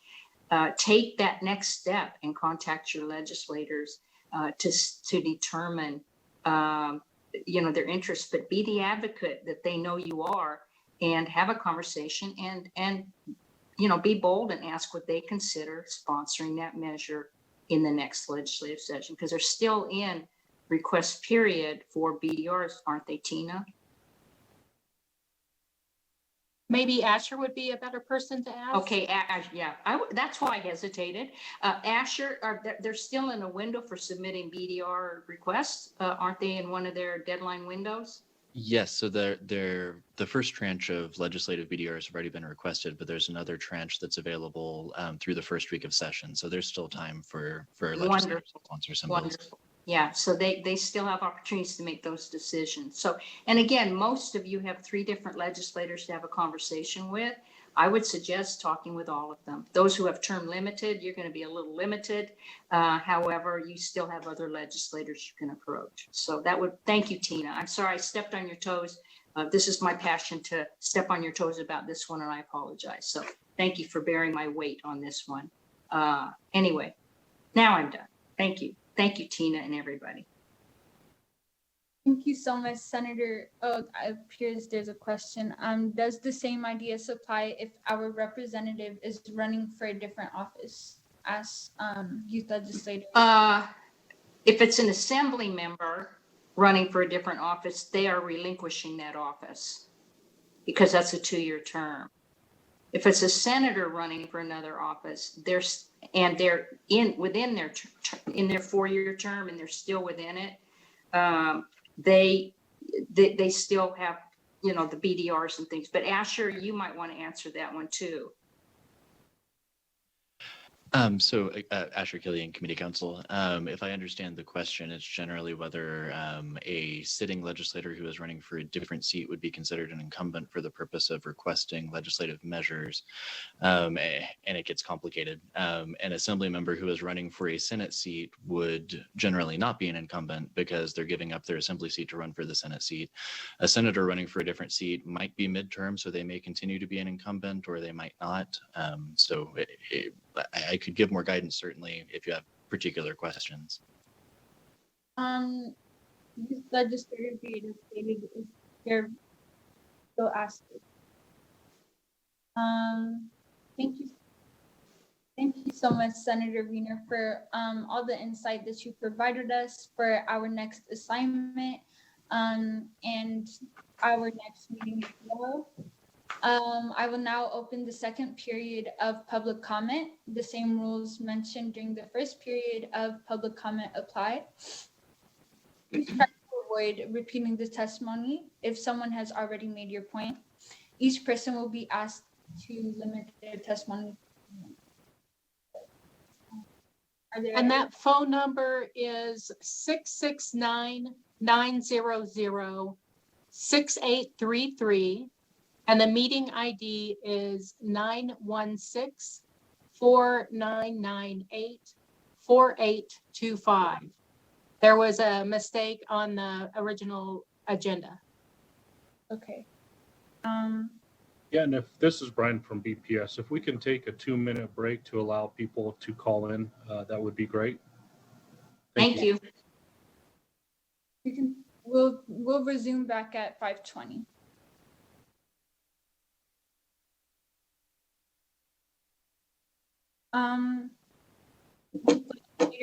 Did you have a question? You put your name in the chat. Oh, sorry. Are you referring to me? I had a public comment. That's all.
That's 2 minutes. Okay. The Nevada Youth Legislature will now come back to order. So if there's anyone that is willing to provide public comment, please feel free to do so at this time. Hello, Madam Chair. Youth The public Legislator. comment line is opened and working. However, there are no callers at this time. Okay, thank you. Since it appears that we do not have anyone for public comment at this time, we are ready to adjourn. But It looks like, does Youth Legislator Melendez have a public comment? Yes, I think Youth Legislator Vieta, Fournier, and Melendez all want to say something. So Youth Legislator Vieta, you can start and then we can go from there. Youth Legislator Vieta for the record. Thank you, Chair. I just think it is so interesting looking back on how we've all proceeded and how we've all fared within the past year. I remember back in August, we had Youth Legislator Atwood propose a bill in Carson City during our first meeting. And it was about, I think it was like taxing cigarettes and putting that tax money towards schools for better funding. And I was just so in awe about how he just thought of an idea off the whim, for like what I believe to be off the whim. And it was like so well articulated. And I remember a lot of people enjoying these kinds of ideas. So I was really glad to see not only people like Youth Legislator Atwood grow throughout the year and even propose a spectacular bill proposal, but also everyone else. I know we all like keep in contact. I just wanted to say I'm really thankful for all the connections that I've made with you guys, and I'm excited to continue during this next year. Thank you so much, Youth Legislator Vieta. It was amazing to see how we all grew from last year and to grow from that point and come to presenting our BDRs. Youth Legislator Fournier, if you have a public comment, you can now say it. Yes, I actually just wanted to thank everyone for helping me grow personally in this last year as a public speaker and as a youth legislator overall. I would also like to thank Senator Wiener for everything she's done for me over these past, what's now almost 4 years, which is insane to think about. You've really been a mentor and everything I could have asked for. And Tina, thank you for everything you've done over these 4 years as well. You work your butt off for everyone and everything and to the best quality possible. I also want to thank everyone that voted for BDR 6. Myself and Youth Legislator Craig will not disappoint you. Thank you. Thank you so much, Youth Legislator Fournier. Youth Legislator Melendez, you can now say your public comment as well. Hello, Youth Legislator Melendez for the record. I'm essentially echoing what my fellow youth legislators before me have said. I am so grateful and humbled to be able to meet with you guys every month and have these connections that I would have never imagined having. I never knew that there were so many youth who, like me, could be so passionate about our fellow youth and public policy. And the fact that we have such great mentors like Senator Wiener, like Tina, like the Legislative Council Bureau, like I'm like mind blown right now after this meeting. I appreciate everybody's votes. Thank you so much. And if you guys have any questions or concerns or things you would like to see from my bill, like please get in contact with me. But thank you guys so much, and I can't wait to see you in November. Thank you so much, Youth Legislator Melendez, and congratulations on getting your bill passed to the finals. Youth Legislator Palmer, you may now give your public comment at this time. I'd like to thank all of you guys for the last, year and a half. We've all grown so much, and I still have like the funny picture from us in the airport. And I would like to thank all of you for sticking strong even through this pandemic, because let's face it, if we had access a year ago, we probably would not have told you we'd be doing this over a Zoom call. So I just want to thank you guys for staying strong, and I can't wait for our November meeting. Thank you so much, Youth Legislator Palmer. Youth Legislator Atwood, you can now give your public comment at this time. Thank you, Honorable Chair. And I suppose more just in the sense of echoing what everyone else said. It's been an amazing year and a half-ish for me too. And to be honest, I'd say that I mean, hey, I think like just not just even the sense that we've learned so much, but also in the sense that it's filled me with a little bit more hope. There's a lot of people out there that, including you guys now that I've known, that care about these issues and the like. And I think that if anything, I've made 20 more friends, something to that effect. And hopefully that we can be able to interact far into the future and watch each other succeed based upon some of the skills we learned here. Thank you. Thank you so much, Youth Legislator Outwood, for your public comment. And thank you for everyone that gave public comment, as well as everyone who presented your BDRs today. In a sense, we all won. We get to help the youth of Nevada get a better life. And so thank you all for presenting your bill draft requests today. Thank you, Senator Wiener, for all that you've taught us. Thank you, Tina, for everything that you do, Asher, and everyone who puts in time and dedicates their time and effort into making our program as good as possible. We really all appreciate each and every single one of you guys. And we've learned so much from our journey and our experiences. So I'm really excited for finishing off this year as strong as possible. If there are no other public comments at this time, then we are ready to adjourn. Just a comment. It's wonderful. This is Senator Wiener. In hearing the very heartfelt sharing from the youth legislators, we're not done yet. We have so much more great work to do. And so I love that you feel this already, and we have this journey that we're still continuing as we move through refining, next month, and then the work we'll do in January. And so there's still some amazing opportunities to share and learn and grow. And I'm just thrilled that you feel this way already, because it's only going to get better. And I thank each one of you from my heart for participating at the phenomenally high level that you do.